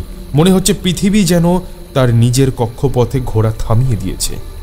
রাত তখন কত হবে কে জানে। বসে থাকতে থাকতে কখন যে চোখ লেগে গিয়েছিল টের পাইনি। হঠাৎ শুনলাম প্রচণ্ড চিৎকার, কারা যেন যন্ত্রণায় চিৎকার করছে, আর সেই রুদ্রপ্রিয় ধ্যানে বসে বসেই হাওয়ায় ভাসছে। ভেদুর শরীরের ওপর দিয়ে ভাসতে ভাসতে চলেছে সে, একবার মাথা থেকে পা আর পা থেকে মাথা। মিত্তিরবাবু চোখ বড় বড় করে দেখতে লাগলেন। আমি হকচকিয়ে গিয়ে উঠে দাঁড়াতেই তিনি ফিস ফিস করে বললেন, কি হচ্ছে বলুন তো, এত চিৎকার কেন? পিছনে যেসব অঘরীরা বসেছিলেন ধ্যানে তাদের একজন বললেন, চিন্তা করবেন না, শ্মশানের মাটিতে হাওয়ায় বাতাসে অনেক প্রেতাত্মারা ঘুরে বেড়ায়। রুদ্রপ্রিয়র আহ্বানে সকলেই এসে হাজির হয়েছে। রুদ্রপ্রিয় এখন দেখছে এদের মধ্যে ভেদু আদৌ আছে কিনা। মিত্তিরবাবু হাত জোর করে কপালে ঠেকালেন। আমি এখনো ঠিক বুঝতে পারছি না যে যা চলছে তার মধ্যে আদৌ সত্যি বলে কিছু আছে নাকি। একটু বাদেই দেখলাম রুদ্রপ্রিয়র হাওয়ায় ঘোড়া থেমে গেল। সে আবার ভেদুর মাথার কাছে এসে বসল। চারদিক থেকে চিৎকার ভেসে আসছিল, সেই চিৎকারও থেমে গেল আস্তে আস্তে। একটা সাদা ধোঁয়ার আবরণ ভেদুকে ঘিরে ধরল। সেই ধোঁয়া এতটাই ঘন যে ভেদুর শরীরটা যেন সেই ধোঁয়ার মধ্যে অদৃশ্য হয়ে যাচ্ছে। মিত্তিরবাবু ভয়ের চোটে চিৎকার করে উঠলেন, আরে আরে ভেদুকে ওরা কোথায় নিয়ে চলে যাচ্ছে? আমরা এগিয়ে যাওয়ার চেষ্টা করলাম, কিন্তু অদৃশ্য কিসে যেন ধাক্কা খেয়ে আবার পিছনে সরে এলাম। এতক্ষণে চোখ খুলল রুদ্রপ্রিয়। আপনারা চিন্তা করবেন না, আমি সফল হয়েছি। একটু বাদেই আপনারা ভেদুকে ফিরে পাবেন। আরও কিছুটা সময়ের অপেক্ষা। সেই সাদা ধোঁয়াটা ভেদুর শরীরে একটু একটু করে পুরোটা ঢুকে গেল। আমরা কেউ চোখের পাতাও ফেলতে পারছি না। কে জানে, হয়তো কোনো দৃশ্য আমাদের চোখ এড়িয়ে যায়। বেশ কিছুক্ষণ বাদে পুরো জায়গাটা শান্ত হলো। কোথাও আর কোনো আওয়াজ নেই, আর কোথাও কোনো ধোঁয়াও নেই। সব কিছু পরিষ্কার, সব শান্ত। কিন্তু ভেদুর শরীরের মধ্যেও তো কোনো আলোড়ন নেই। সে তো শুয়ে আছে আগের মতোই। মিত্তিরবাবু আবার আগের মতো বিড়বিড় করে বলতে লাগলেন, কি হলো? ভেদু চোখ খুলছে না তো, হলোটা কি? বেশ কিছুক্ষণ হয়ে গেল। রুদ্রপ্রিয়র মুখে একটা যুদ্ধ জয়ের হাসি লক্ষ্য করছিলাম, সেটাও যেন মিলিয়ে গেল। একবার সে ভেদুর বুকের কাছে নিজের কান নিয়ে গিয়ে দেখল, তারপর আবার হেসে উঠল। ভেদু বোধহয় নিজেই বুঝতে পারছে না যে সে বেঁচে উঠেছে। তারপর হাসতে হাসতে ভেদুর কানের কাছে গিয়ে বলল, ভেদু ওঠো, ভেদু ওঠো, এখনো তোমার সময় হয়নি যাওয়ার। সময় না হলে ইচ্ছে থাকলেও কেউ এই পৃথিবী ছেড়ে যেতে পারে না। ওঠো, উঠে পড়ো। দেখো দেখো, তোমার জন্য তোমার প্রিয় জামতলার মানুষ অপেক্ষা করে আছে। আমরা তখনও হাঁ করে তাকিয়ে আছি ভেদুর দিকে। মনে হচ্ছে যেন একটু একটু করে বুঝতে পারছি। ভেদুর চোখ বন্ধ, তবু তার চোখের পাতার নিচে ভেদুর চোখের মণি নড়তে দেখা গেল। আমার মনে হচ্ছিল যেন আমার হৃৎপিণ্ডটাও ধকধক করা শুরু করেছে। ভেদু! আমি চিৎকার করে উঠলাম। আমার গলার আওয়াজ পেয়েই ভেদু চোখ খুলল। চারদিক থেকে তখন মানুষের চিৎকার ভেসে আসছে। মিত্তিরবাবু ছুটে গিয়ে ভেদুকে জড়িয়ে ধরল। ভেদু, ভেদু তুমি ফিরে এসেছো। সত্যি বলছি, আমি আর এই জীবনে ভগবানের কাছ থেকে কিচ্ছু চাইছি না। কালু আর ফটিক এসে প্রায় লাফিয়ে পড়ল ভেদুর উপরে। আমরা ঠিক জানতুম ভেদু বাবা আমাদের ছেড়ে যেতেই পারে না। ভেদু বোধ হয় ঠিক কি করবে বুঝতে পারছিল না। পাগলের মতো একবার একজন এসে জড়িয়ে ধরে, আবার তাকে ধাক্কা মেরে আরেকজন এসে ঝাঁপিয়ে পড়ে ভেদুর উপরে। ভেদু এখনো ফ্যাল ফ্যাল করে তাকিয়ে দেখছে সকলের দিকে। কোনো মতে একবার সুযোগ পেয়ে সে আমার দুটো হাত চেপে ধরল। ভিডিও স্যার, মৃত্যুঞ্জয় কোথায় গেল? ভেদু মনে হলো বেশ চিন্তায় পড়ে গেল। কি যেন একটা ভাবতে ভাবতে আবার জিজ্ঞাসা করলো, কি হলো তার? আমি কি করে আবার বেঁচে উঠলাম ভিডিও স্যার? আমাকে কে বাঁচালো? আর বলো না, আমরা তো তোমাকে প্রায় কেন, চিতাতেই তো তুলে দিয়েছিলাম। আর ঠিক তখনই এই অঘরী সাধুর দল এলো। আমি হাত দিয়ে সেই সাধুদের দিকে দিক নির্দেশ করলাম, কিন্তু কোথায় কে? শ্মশানের মাটিতে তখন রুদ্রপ্রিয় আর তার দলবলের কোনো চিহ্ন পর্যন্ত নেই। তাদের গায়ের ভস্যের ছিটে ফোঁটা কোথাও নেই। আমি অবাক হয়ে প্রায় চিৎকার করে উঠলাম, আরে আরে ওরা সব কোথায় গেল? এই তো একটু আগেই এখানেই ছিল সবাই। সারা শ্মশান তন্ন তন্ন করে খুঁজে দেখা হলো, কোথাও সেই অঘরীরা নেই। মৃত্যুবাবু মাথায় হাত ঠেকিয়ে বললেন, আসল সাধু পুরুষরা এমনই হয়, চুপি চুপি এসে মানুষের উপকার করে দিয়ে চলে যায়, কেউ টেরটিও পায় না। ভেদু এখনো ফ্যাল ফ্যাল চোখে তাকিয়ে দেখছে সবকিছু।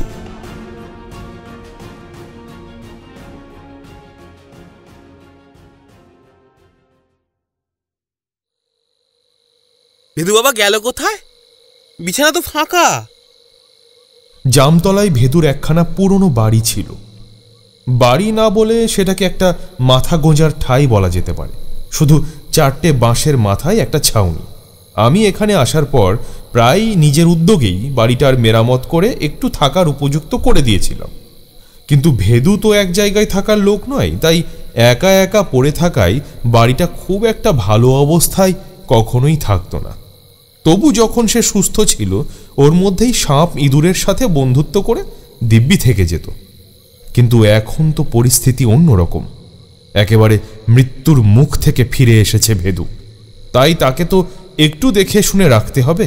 তাই ভেদুকে প্রায় এক প্রকার জোর করেই নিজের কোয়ার্টারে এনে রেখেছিলাম। সারা দিন ভেদু ঠিকই ছিল, বারবার শুধু ভুরু কুঁচকে মৃত্যুঞ্জয়ের কথা জিজ্ঞেস করছিল। খাওয়া দাওয়া করতে চাইছিল না সেভাবে। আমি আর জগা মিলে একটু জোর করেই খাইয়েছিলাম। রাতে খাবার পরে আমি চলে আসি নিজের ঘরে।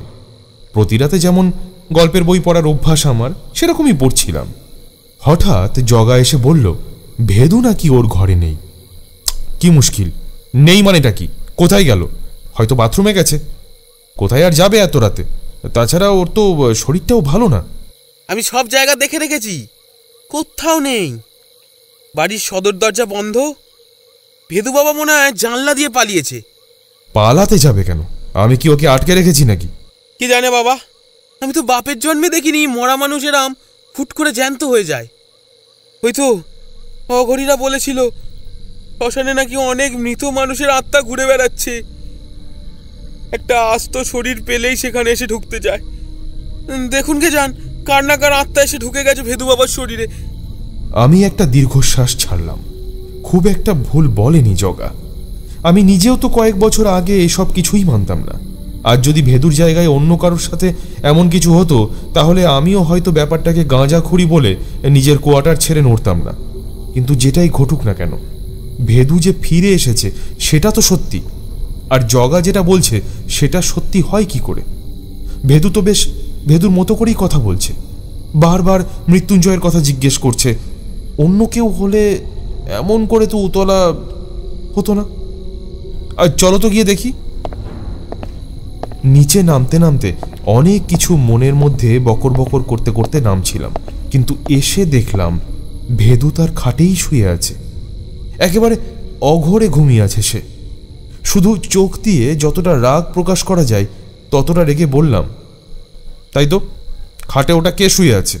মনে হচ্ছে ওটা শ্মশানের কোনো ভূত শুয়ে আছে। আরে আমি সত্যি বলছি ভিডিও স্যার, একটু আগেও ওপরে আপনার কাছে যাওয়ার আগে খাটে কেউ ছিল না। আমি সব ঘর দেখে নিয়েছিলাম, বাইরের বাগানটাও দেখে এসেছিলাম, কেউ ছিল না, বিশ্বাস করুন। জগার এই উল্টোপাল্টা কথায় কে আর বিশ্বাস করবে? ওর এই লাফালাফির ফলে কাজের কাজ হলো দুটো, আমার বই পড়াটা মাটি হলো, আর ভেদুর গভীর ঘুমটা ভেঙে গেল। জগার চিৎকারে ভেদু ধর্মর করে উঠে বসলো। কি হয়েছে? আবার আমি কি কিছু করে ফেললাম? আজ সারাদিন ভেদুর সাথে কথা বলে এটুকু বুঝেছি ও কিছুতেই এই কদিনের কথা ভুলতে পারছে না। ও যে কিছু নিরীহ মানুষকে ভীষণই নৃশংসভাবে মেরেছে, সেটা কি আর ভোলা যায়? আমি যতবার ওকে ব্যাপারটা ভুলে যেতে বলেছি, ততবার ও আমার হাত ধরে বলেছে, ভিডিওসার মানুষ খুন করলে তো ফাঁসির সাজা হয়, আমার কোনো শাস্তি হবে না। আমি ওকে অনেকবার বুঝিয়েছি, তুমি যে ইচ্ছে করে কিছু করোনি সেটা তো প্রমাণিত। সারা গ্রাম দেখেছে তোমার শরীর থেকে মৃত্যুঞ্জয়কে বেরিয়ে যেতে। তাই এক্ষেত্রে তোমার কোনো শাস্তি হবে না। হ্যাঁ, এটা ঠিক, যেসব পরিবারের মানুষ তাদের প্রিয়জনকে হারিয়েছে তারা হয়তো তোমাকে কিছুটা অন্য চোখে দেখবে, কিন্তু তারাও নিশ্চয়ই আস্তে আস্তে সবটা বুঝতে পারবে। অবশ্য মনে হয় না এত কিছু বোঝাবার পরেও ভেদু ব্যাপারটাকে নিজের মন থেকে মানতে পেরেছে বলে। এখন এত রাতে জগাকে আর আমাকে তার দরজার সামনে দেখে তাই হয়তো আবার তার মনে হয়েছে ঘুমের মধ্যেই সে কোনো কাণ্ড ঘটিয়ে এসেছে। আমি হেসে ব্যাপারটাকে সহজ করিয়ে দিয়ে বললাম, আরে না না, ওসব কিচ্ছু না, আমরা তো দেখতে এলাম তুমি ঠিক আছো কিনা। শুয়ে পড়ো ভেদু। ভেদু জানো হাঁপ ছেড়ে বাঁচল। একটা আলতো হাসি হেসে শুয়ে পড়ল সে। বেচারা খুবই ক্লান্ত। জগাও আমার দিকে তাকিয়ে ভয় পেয়ে আস্তে আস্তে চলে গেল। আমি ভেদুর ঘরের দরজাটা টেনে চলে আসতে যাব, হঠাৎ চোখে পড়ল ভেদুর ঘরের জানালাটার দিকে। একটা কম পাওয়ারের আলো জ্বলছে ঘরে।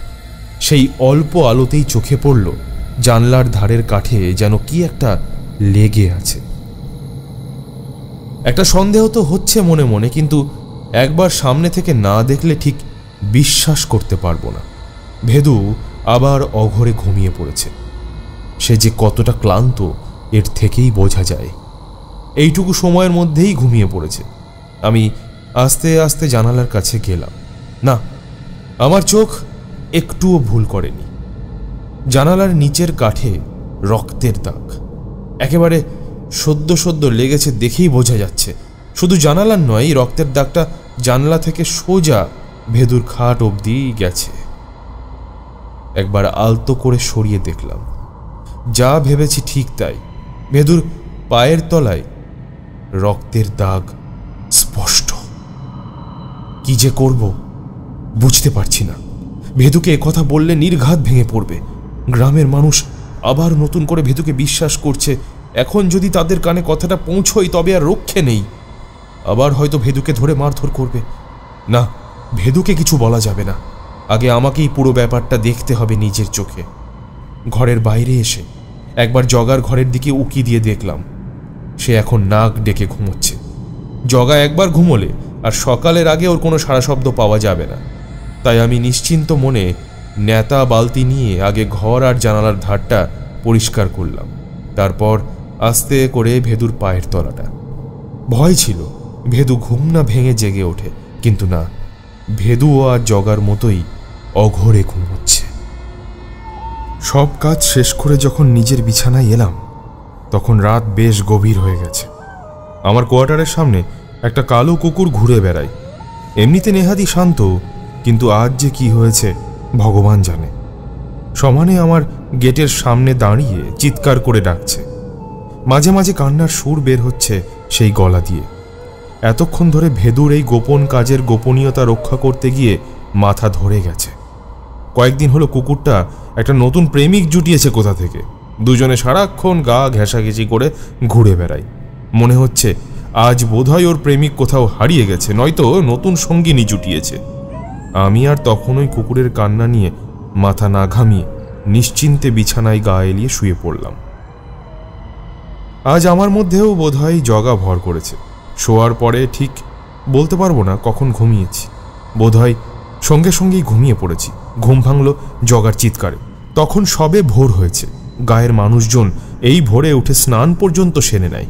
আমি এখানে এসেছি তা বছর দুয়েক হয়ে গেছে, কিন্তু আমার গা থেকে এখনো শহরের গন্ধ দূর হয়নি। অন্তত 7টা সাড়ে 7টা না বাজলে বিছানা ছাড়ার তো কোনো প্রশ্নই ওঠে না। কিন্তু আজ জগার চিৎকারে উঠতেই হলো। তাড়াতাড়ি নিচে নামতে নামতেই বললাম, আরে হয়েছেটা কি? ভোর ভোর উঠে আর কোনো কাজ নেই নাকি? সারা গ্রামকে জাগানোর ভার নিয়েছ? আমি যত জোরে ধমক দিলাম জগা আমার চেয়েও চড়া সুরে গলা তুলে বলল, দেখে যান, একবার দেখে যান, এখানের অবস্থাটা একবার দেখে যান। কে যে কি করলো, কি করে যে এমনটা হলো কিছুই বুঝতে পারছি না। প্রথমটাই কিছু বুঝতে পারিনি। এখন জগার কথায় আমার সাধের বাগানটার দিকে তাকিয়ে চক্ষু চড়ক গাছ।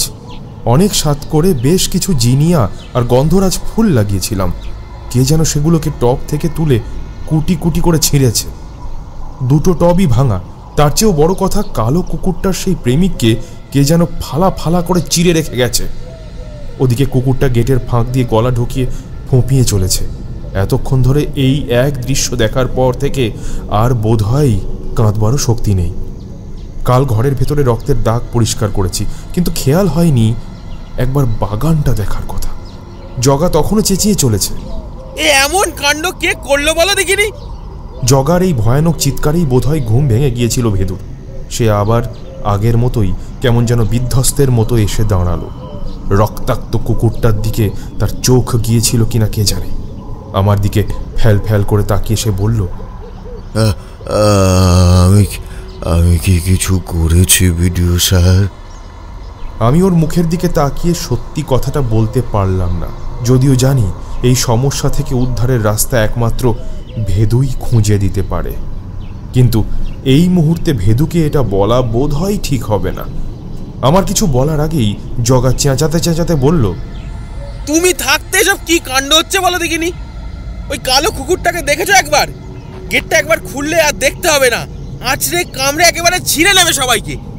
জামতলার মানুষ বিশ্বাস করে ভেদু থাকলে কোনো অপদেবতা, ভূত, পিশাচ ধারে কাছে আসতে পারে না। সেই জায়গায় আজ এমনই দুর্দশা হলো যে ভেদুকেই কোনো এক অপশক্তির শিকার হতে হলো। জগার কথায় একবার গেটের বাইরের কালো কুকুরটাকে দেখলাম আর চোখে। এতক্ষণ ধরে কেঁদে কেঁদে ঝিমিয়ে গিয়েছিল।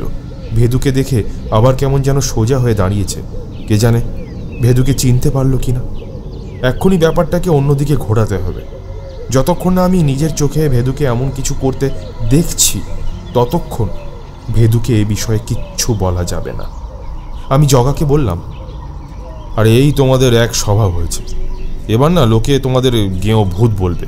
সব কিছুতেই তোমরা শুধু অলৌকিক অস্বাভাবিক কিছু দেখতে থাকো।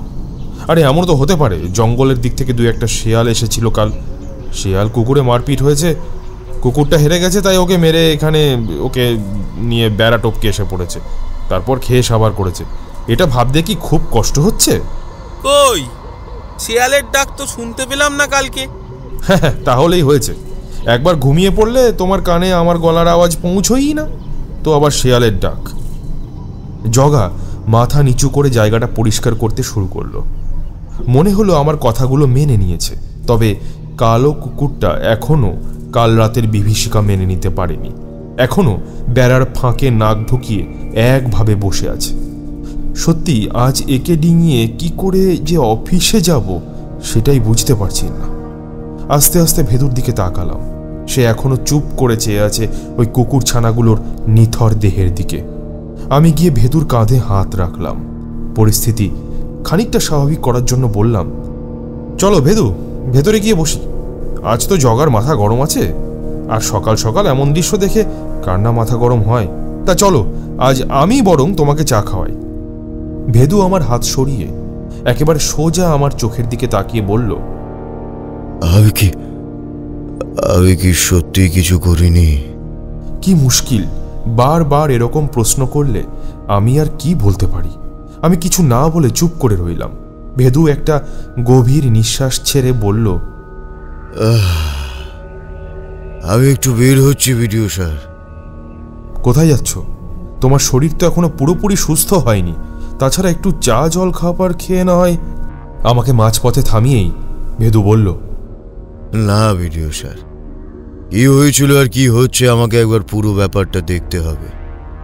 আমাকে নাকি একদল অখুরি বাঁচিয়েছিল, তারা কোথায় বিডিও স্যার?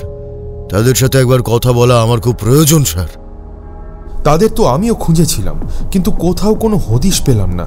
সামান্য ধন্যবাদটুকুও জানাতে পারিনি। কিন্তু ভেদু, তুমি যাচ্ছ কোথায়? ভেদু আরেকবার সেই রক্তমাখা কুকুরটার দিকে তাকিয়ে বলল, কোথায় যাব তা তো জানি না, তবে সন্ধ্যের মধ্যে এখানে ফিরে আসব। কাল রাতে কি হয়েছিল সেটা জানতে হলে এখানে আমাকে একবার ফিরে আসতেই হবে। আপনি আমাকে সাহায্য করবেন তো বিডিও স্যার? ভেবে দেখলাম না, ভেদুর কাছ থেকে লুকিয়ে কিছু হবে না। যা হয়েছে সেটা ভেদুকে বলতেই হবে। ভেদু, কাল বেশ কিছুক্ষণের জন্য তুমি ঘরে ছিলে না। জগা তোমাকে সারা বাড়িতে খুঁজে কোথাও না পেয়ে আমাকে খবর দিতে এসেছিল, কিন্তু আমি গিয়ে তোমাকে তোমার খাটেই শুয়ে থাকতে দেখেছিলাম। কিন্তু তোমার পায়ে রক্তের দাগ ছিল, জানলার কাঠেও রক্তের দাগ ছিল। আমি তোমাকে কিছু বলিনি, ভেবেছিলাম নিজের চোখে সবটা দেখে তারপর তোমাকে জানাবো, কিন্তু এখন মনে হচ্ছে তুমি ছাড়া এর নিষ্পত্তি কেউ করতে পারবে না। সন্ধ্যার পর দেখা হচ্ছে ভিডিও স্যার। ভেদু তার ঝোলা নিয়ে হন হন করে বেরিয়ে গেল। কিন্তু বের হবে কি করে? কোয়ার্টারের গেট খোলা মাত্র যে ভয়টা পাচ্ছিলাম সেটাই হলো। কালো কুকুরটা একেবারে ঝাঁপিয়ে পড়লো ওর উপরে। জগা আর আমি ছুটে গেলাম, তবু কুকুরটার হাত থেকে ভেদুকে বাঁচাতে পারছিলাম না। শেষ পর্যন্ত ভেদু তার ঝোলা থেকে এক মুঠো ধুলো তুলে ছুঁড়ে মারল। কুকুরটা ছিটকে হাত পাঁচেক দূরে গিয়ে ছটফট করতে লাগলো। ভেদু সেদিকে এক দৃষ্টে তাকিয়ে বলল, আসছি, ফিরে আসছি আমি।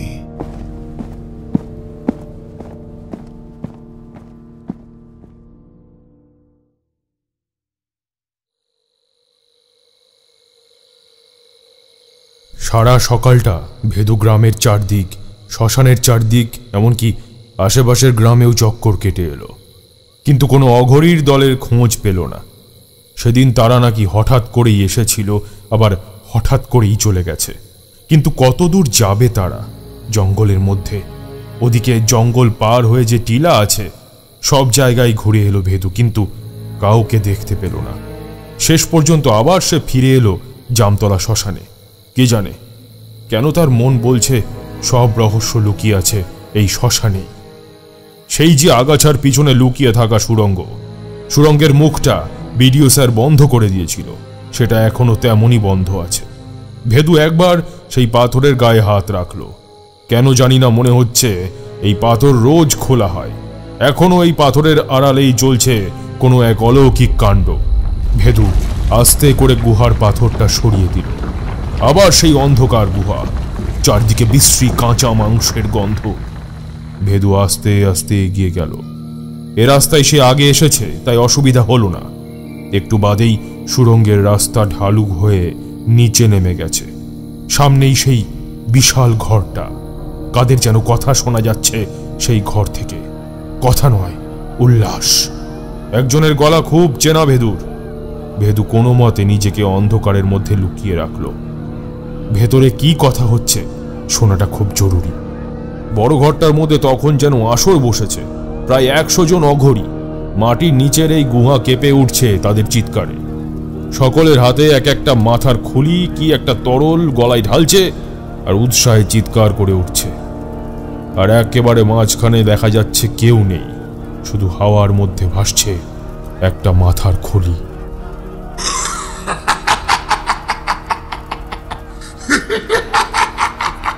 কি ভেবেছিল ওরা হারিয়ে দেবে? আমাকে হারিয়ে দেবে? মৃত্যুঞ্জয় অঘরীকে হারিয়ে দেবে? মৃত্যুঞ্জয়ের মৃত্যু নেই, ওরা আমার শরীরকে পুড়িয়ে দিয়েছে, কিন্তু আমি তো এখনো আছি। আমি ফিরে আসবো বারবার। ওই ভেদু আর ভেদুর গ্রামকে আমি জ্বালিয়ে পুড়িয়ে শেষ করে দেবো। আমিও মরবো না, আর ওই ভেদুকেও মরতে দেবো না। যতবার ও মরি পালাবার চেষ্টা করবে, ততবার ওকে ফিরিয়ে আনবো। ওকে আমি বাঁচতেও দেব না, মরতেও দেব না। আবার সকলে উল্লাসে চিৎকার করে উঠল। ভেদু দেখল মরার মাথার খুলিটা শূন্যে নাচছে। তার মানে সে যেটা ভেবেছিল সেটাই ঠিক। মৃত্যুঞ্জয় অঘরী কোথাও যায়নি, সে আবার ফিরে এসেছে। বারবার তার আত্মাকে কবজা করে নৃশংস হত্যালীলা চালাবে এই জামতলায়। আগের রাতে কুকুর মেরেছে, এরপর আরো ভয়ঙ্কর হয়ে উঠবে।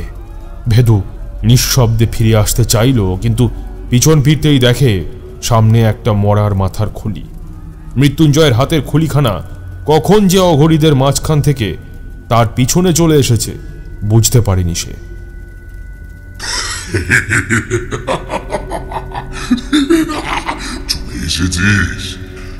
চলে এসেছিস এখানে?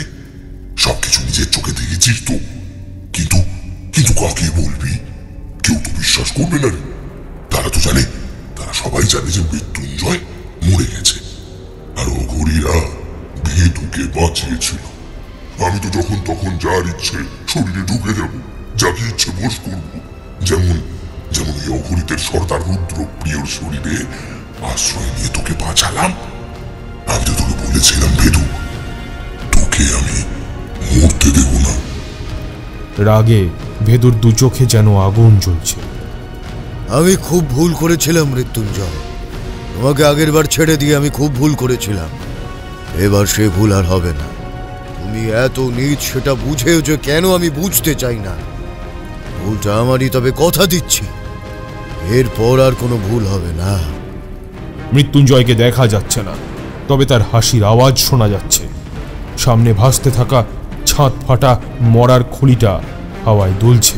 ভেদু দেখল সেই 100 জন অঘরী তার দিকে এগিয়ে আসছে। সে ক্রমশ যেন বন্দী হয়ে যাচ্ছে। এরপর আর ভুল হবে না। তুই কি মনে করেছিস ভেদু, তুই কি আরো একবার সুযোগ পাবি নাকি? আমি তো এক্ষুনি তোকে পিষে মেরে ফেলতে পারি, কিন্তু সেটা তো আমি করবো না। তোকে বাঁচিয়ে রাখবো, তোকে দিয়ে ঘৃণ্য নৃশংস কাজ করাবো। আর তারপর একদিন এই তোর গ্রামের লোক, এই গ্রামের লোক রে তোকে পুড়িয়ে মারবে। তোমার এই উদ্দেশ্য কোনোদিন সফল হবে না। তুমি যত পাপ করবে তোমার সাধনার ফল তত কমবে। হ্যাঁ, আমার সাধনার ফল যতই কমুক না কেন, তোর থেকে বেশি হবে। যা, তোকে একটা সুযোগ দিলাম, চলে যা, গ্রামে ফিরে যা। সকলকে ডেকে ডেকে বোঝাবার চেষ্টা কর যে তুই নির্দোষ, আর আমি একের পর এক হত্যা করতে থাকি। মনে রাখিস, তোর এই জামতলার মানুষদের হাতেই তোর মৃত্যু হবে। এটাই তোর ভবিতব্য রে। আর যতদিন সেটা না হচ্ছে তুই চাইলেও মরতে পারবি না। তোকে বারবার আমি ফিরিয়ে আনবো। মরার খুলিটা হাওয়ায় ভাসতে ভাসতে চলে গেল সেই গুহার ভেতরে। অঘরীরাও ফিরে এলো তাদের নিজের জায়গায়। আবার সবাই মেতে উঠল উল্লাসে। ভেদু একা দাঁড়িয়েছিল। মৃত্যুঞ্জয় আবার কি নতুন খেলা শুরু করেছে সে শুধু তারকেশ্বরই জানে। ভেদু চলে আসতে যাচ্ছিল, পিছন থেকে মৃত্যুঞ্জয় তার শরীর লক্ষ্য করে সেই ছাদ পাটা মাথার খুলিটা ছুঁড়ে মারল। খুলিটাতে ছিল রক্ত। মানুষের নাকি অন্য কোনো প্রাণীর কে জানে। ভেদুর সারা শরীর রক্তে ভরে গেল। আবার অট্টহাস্যে ফেটে পড়ল সুড়ঙ্গের গুহা। ভেদু বেরিয়ে এলো সেই সুড়ঙ্গ থেকে, কিন্তু তার সারা শরীর থেকে ঝরে পড়ছে রক্ত। গায়ের আলখাল্লাটা পুরো ভিজে গেছে রক্তে। এই অবস্থায় সে বাইরে যাবে কি করে?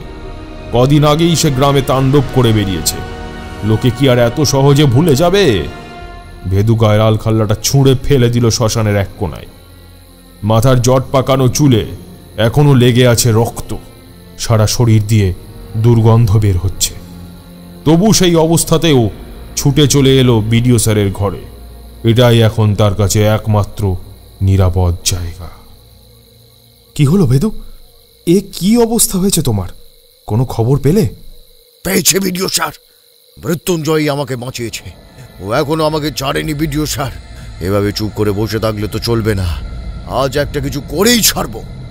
আমাকে প্রায় ধাক্কা মেরে সরিয়ে দিয়ে ভেদু বাথরুমে চলে গেল। স্নান সেরে নতুন কাপড় পরে সকালে যেখানে কুকুরটা মরে পড়েছিল সেখানে হাজির হলো। জগা জায়গাটা অনেকবার পরিষ্কার করেছে, কিন্তু আশেপাশে এখনো খুঁজলে রক্তের ছিটে পাওয়া যাবে। ভেদু সেখানে বসেই ধুনি জ্বালালো। তারপর সেই মরা কুকুরের রক্ত কোথা থেকে যেন খুঁজে নিয়ে কপালে একটা টিকা পড়ল। জগা ঠিক সেই মুহূর্তে এসে হাঁ করে দেখতে থাকলো। ধুনি থেকে একটা কালো ধোঁয়া বেরিয়ে ভেদুর চারদিকে ঘুরতে লাগলো। আয় আয়, দেখি কে আসবি, আয়, আমি অপেক্ষা করে আছি, আয়। ভেদু এবার হুঙ্কার দিয়ে উঠল। কালো কুকুরটা একটা বিকট সুরে ডেকে উঠল তখনই। কোথায় যেন পড়েছিলাম কুকুররা নাকি আত্মার গন্ধ পায়। তাহলে কি মৃত্যুঞ্জয় আসছে নাকি? ভেদুর চোখ দিয়ে তখন যেন আগুন জ্বলছে। সে এক দৃষ্টে তাকিয়ে আছে বাইরের কুকুরটার দিকে। আমার কোয়ার্টারের গেটটা বন্ধ ছিল, সেটা এমনি এমনি খুলে গেল। আমি তাকালাম ভেদুর দিকে। খুলে দিয়েছে।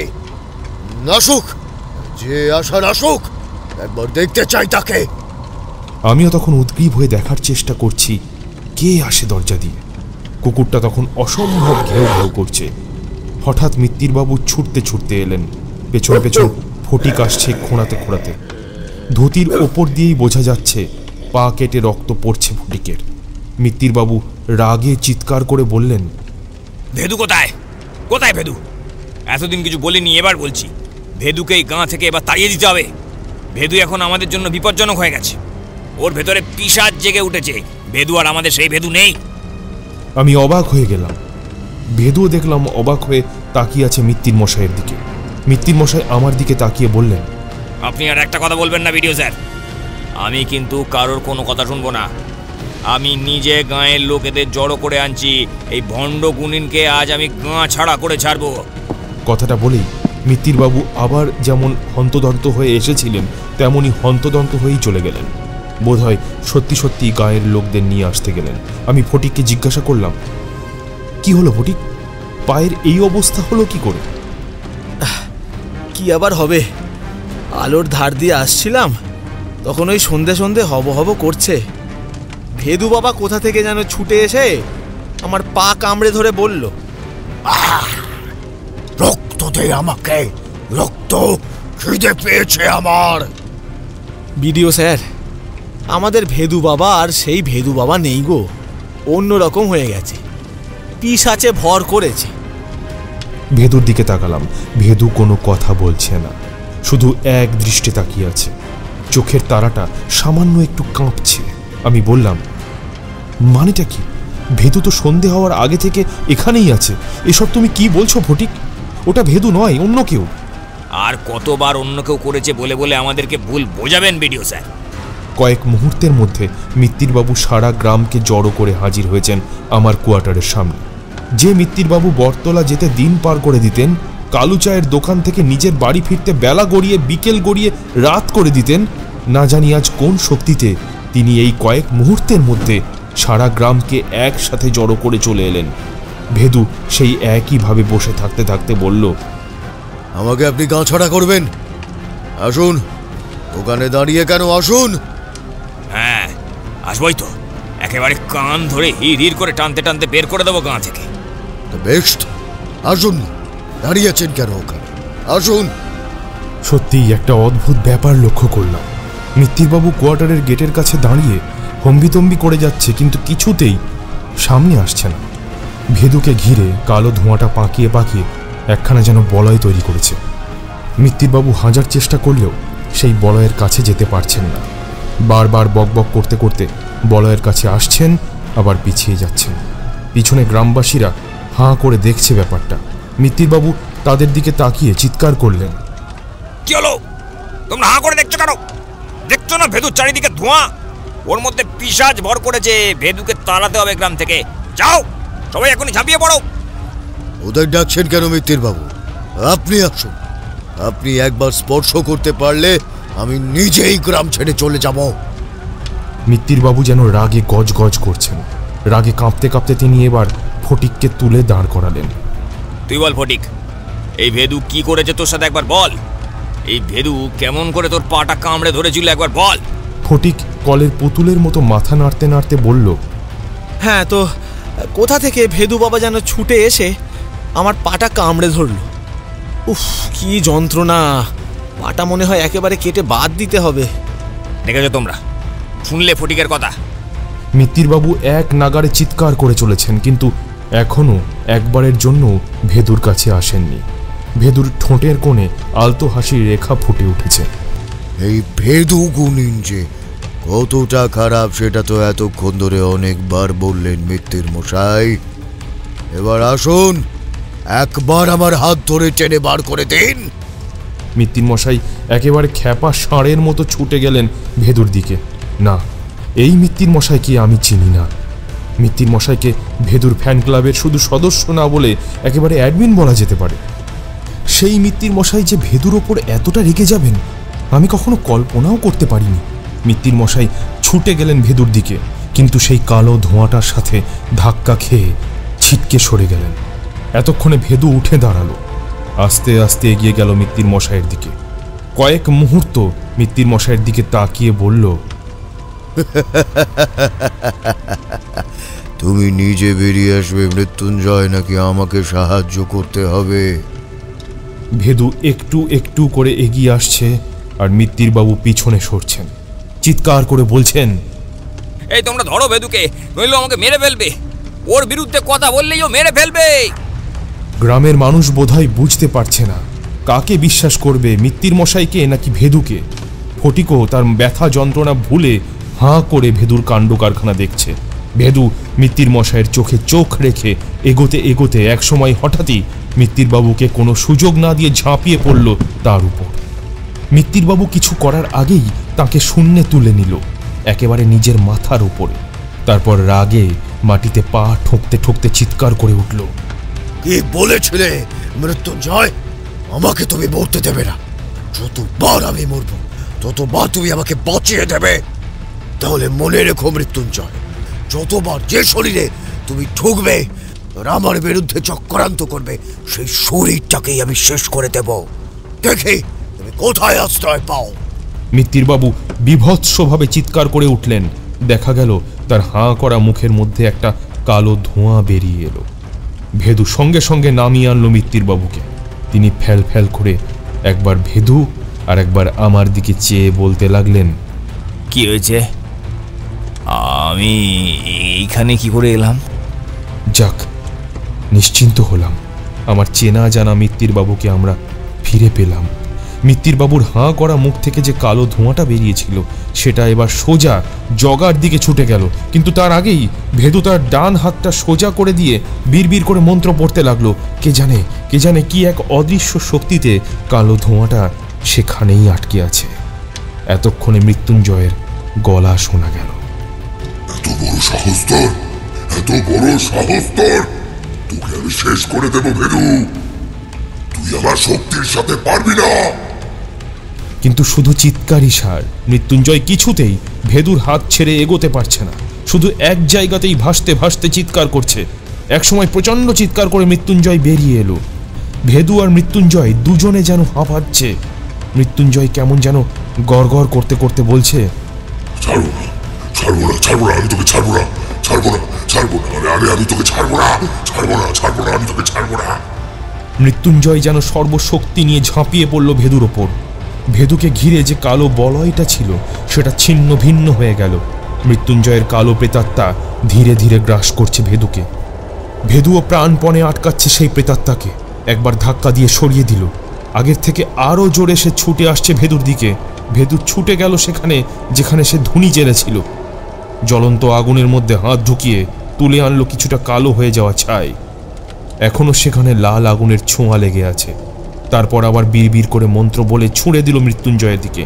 কি অদ্ভুতভাবে একটা লাল আর কালোর আবরণে ঘিরে গেল মৃত্যুঞ্জয়। যন্ত্রণায় চিৎকার করছে সে চিৎকার এতটাই ভয়ঙ্কর যে গাঁয়ের লোকেরা সহ্য করতে না পেরে অনেকেই পালিয়ে গেল। আস্তে আস্তে নীল হয়ে যাচ্ছে সেই বলয়। আমি ভেদুকে বললাম, কি হলো? মৃত্যুঞ্জয়ের শক্তি অনেক বেশি। আমি যা কিছুই করি না কেন শেষ পর্যন্ত সবকিছুকেই হারিয়ে দেবে। তবে ফল খুব একটা খারাপ হবে না ভিডিও স্যার। এভাবে ও যতবার লড়বে ততবার ওর শক্তি ক্ষয় হবে। প্রবল বিস্ফোরণে ফেটে গেল নীল বলয়টা। ভেদু সঙ্গে সঙ্গে আবার দুহাত বাড়িয়ে দিল, কিন্তু ততক্ষণে মৃত্যুঞ্জয়ও একটা জোরালো রশ্মি ছুঁড়ে দিল ভেদুর দিকে। সেই রশ্মির ধাক্কায় পড়ে গেল ভেদু। অন্যদিক থেকে আবার মৃত্যুঞ্জয়ের হাসির আওয়াজ শোনা গেল।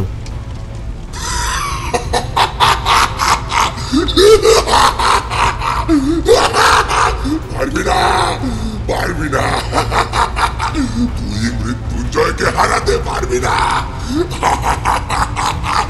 আবার আসবো আমি। তৈরি থাকিস ভেদু, তৈরি থাকিস।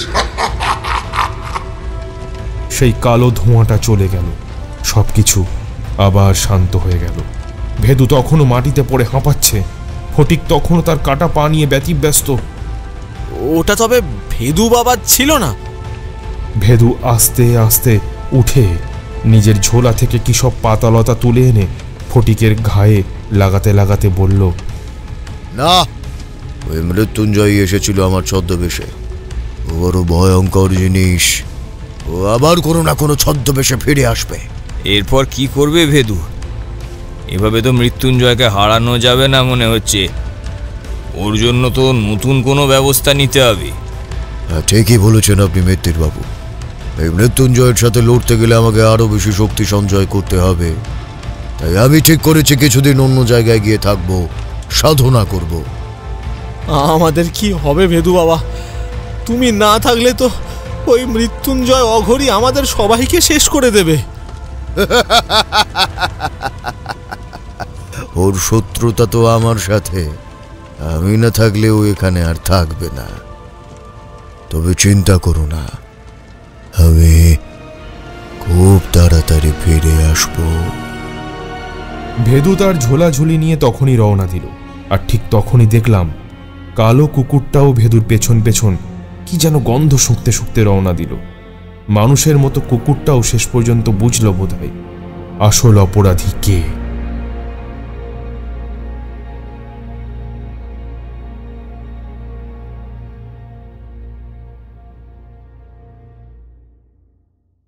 তাহলে দেখে নেওয়া যাক এই গত সপ্তাহের যারা উত্তরদাতা তাদের নাম এবং তার আগের সপ্তাহে কিছু মিস হয়ে যাওয়া নাম। চলুন চটপট নামগুলো একবার দেখে নেওয়া যাক। Suman Karmakar, Debabrata Mallik, Pallab Kumar, BS Suyab, Sonu kitchen with village food, Amita Thakur, আর status studio 6071, SK Rashid 7, Santu Kumar 2462, Subhajit Mondal 4107, Antunath 7899, Tina Jana, Tapadipta Mondal গল্পের জন্য ফ্যান, সায়ন চক্রবর্তী, সঞ্জয় শাসমল, সোমা পাল, গোবিন্দ বণিক, রবীন দলুই, স্বদেশ পাত্র, হাবিব এবং মধু সিংহ। যদি আরও কারো নাম বলা মিস হয়ে গিয়ে থাকে চিন্তা নেই, অবশ্যই কমেন্টে জানিও, পরবর্তী গল্পে মেনশন করা হবে। আর তাছাড়া পরবর্তী সপ্তাহে আবার আসছে নতুনদের নাম। আচ্ছা, এই সপ্তাহের মধ্যে যারা বিজয়ী, এই সপ্তাহে উত্তরদাতাদের মধ্যে যাদেরকে বিজয়ী ঘোষণা করা হচ্ছে তাদের নাম আরেকটি ভিডিওর মাধ্যমে প্রকাশ করা হবে এবং কমিউনিটিতেও জানানো হবে। ধন্যবাদ, ততক্ষণের জন্য খুব ভালো থেকো এবং পরবর্তী গল্পেরগুলোতে কমেন্ট করতে থেকো। আসছি এখন, পরে আবার দেখা হবে, টাটা।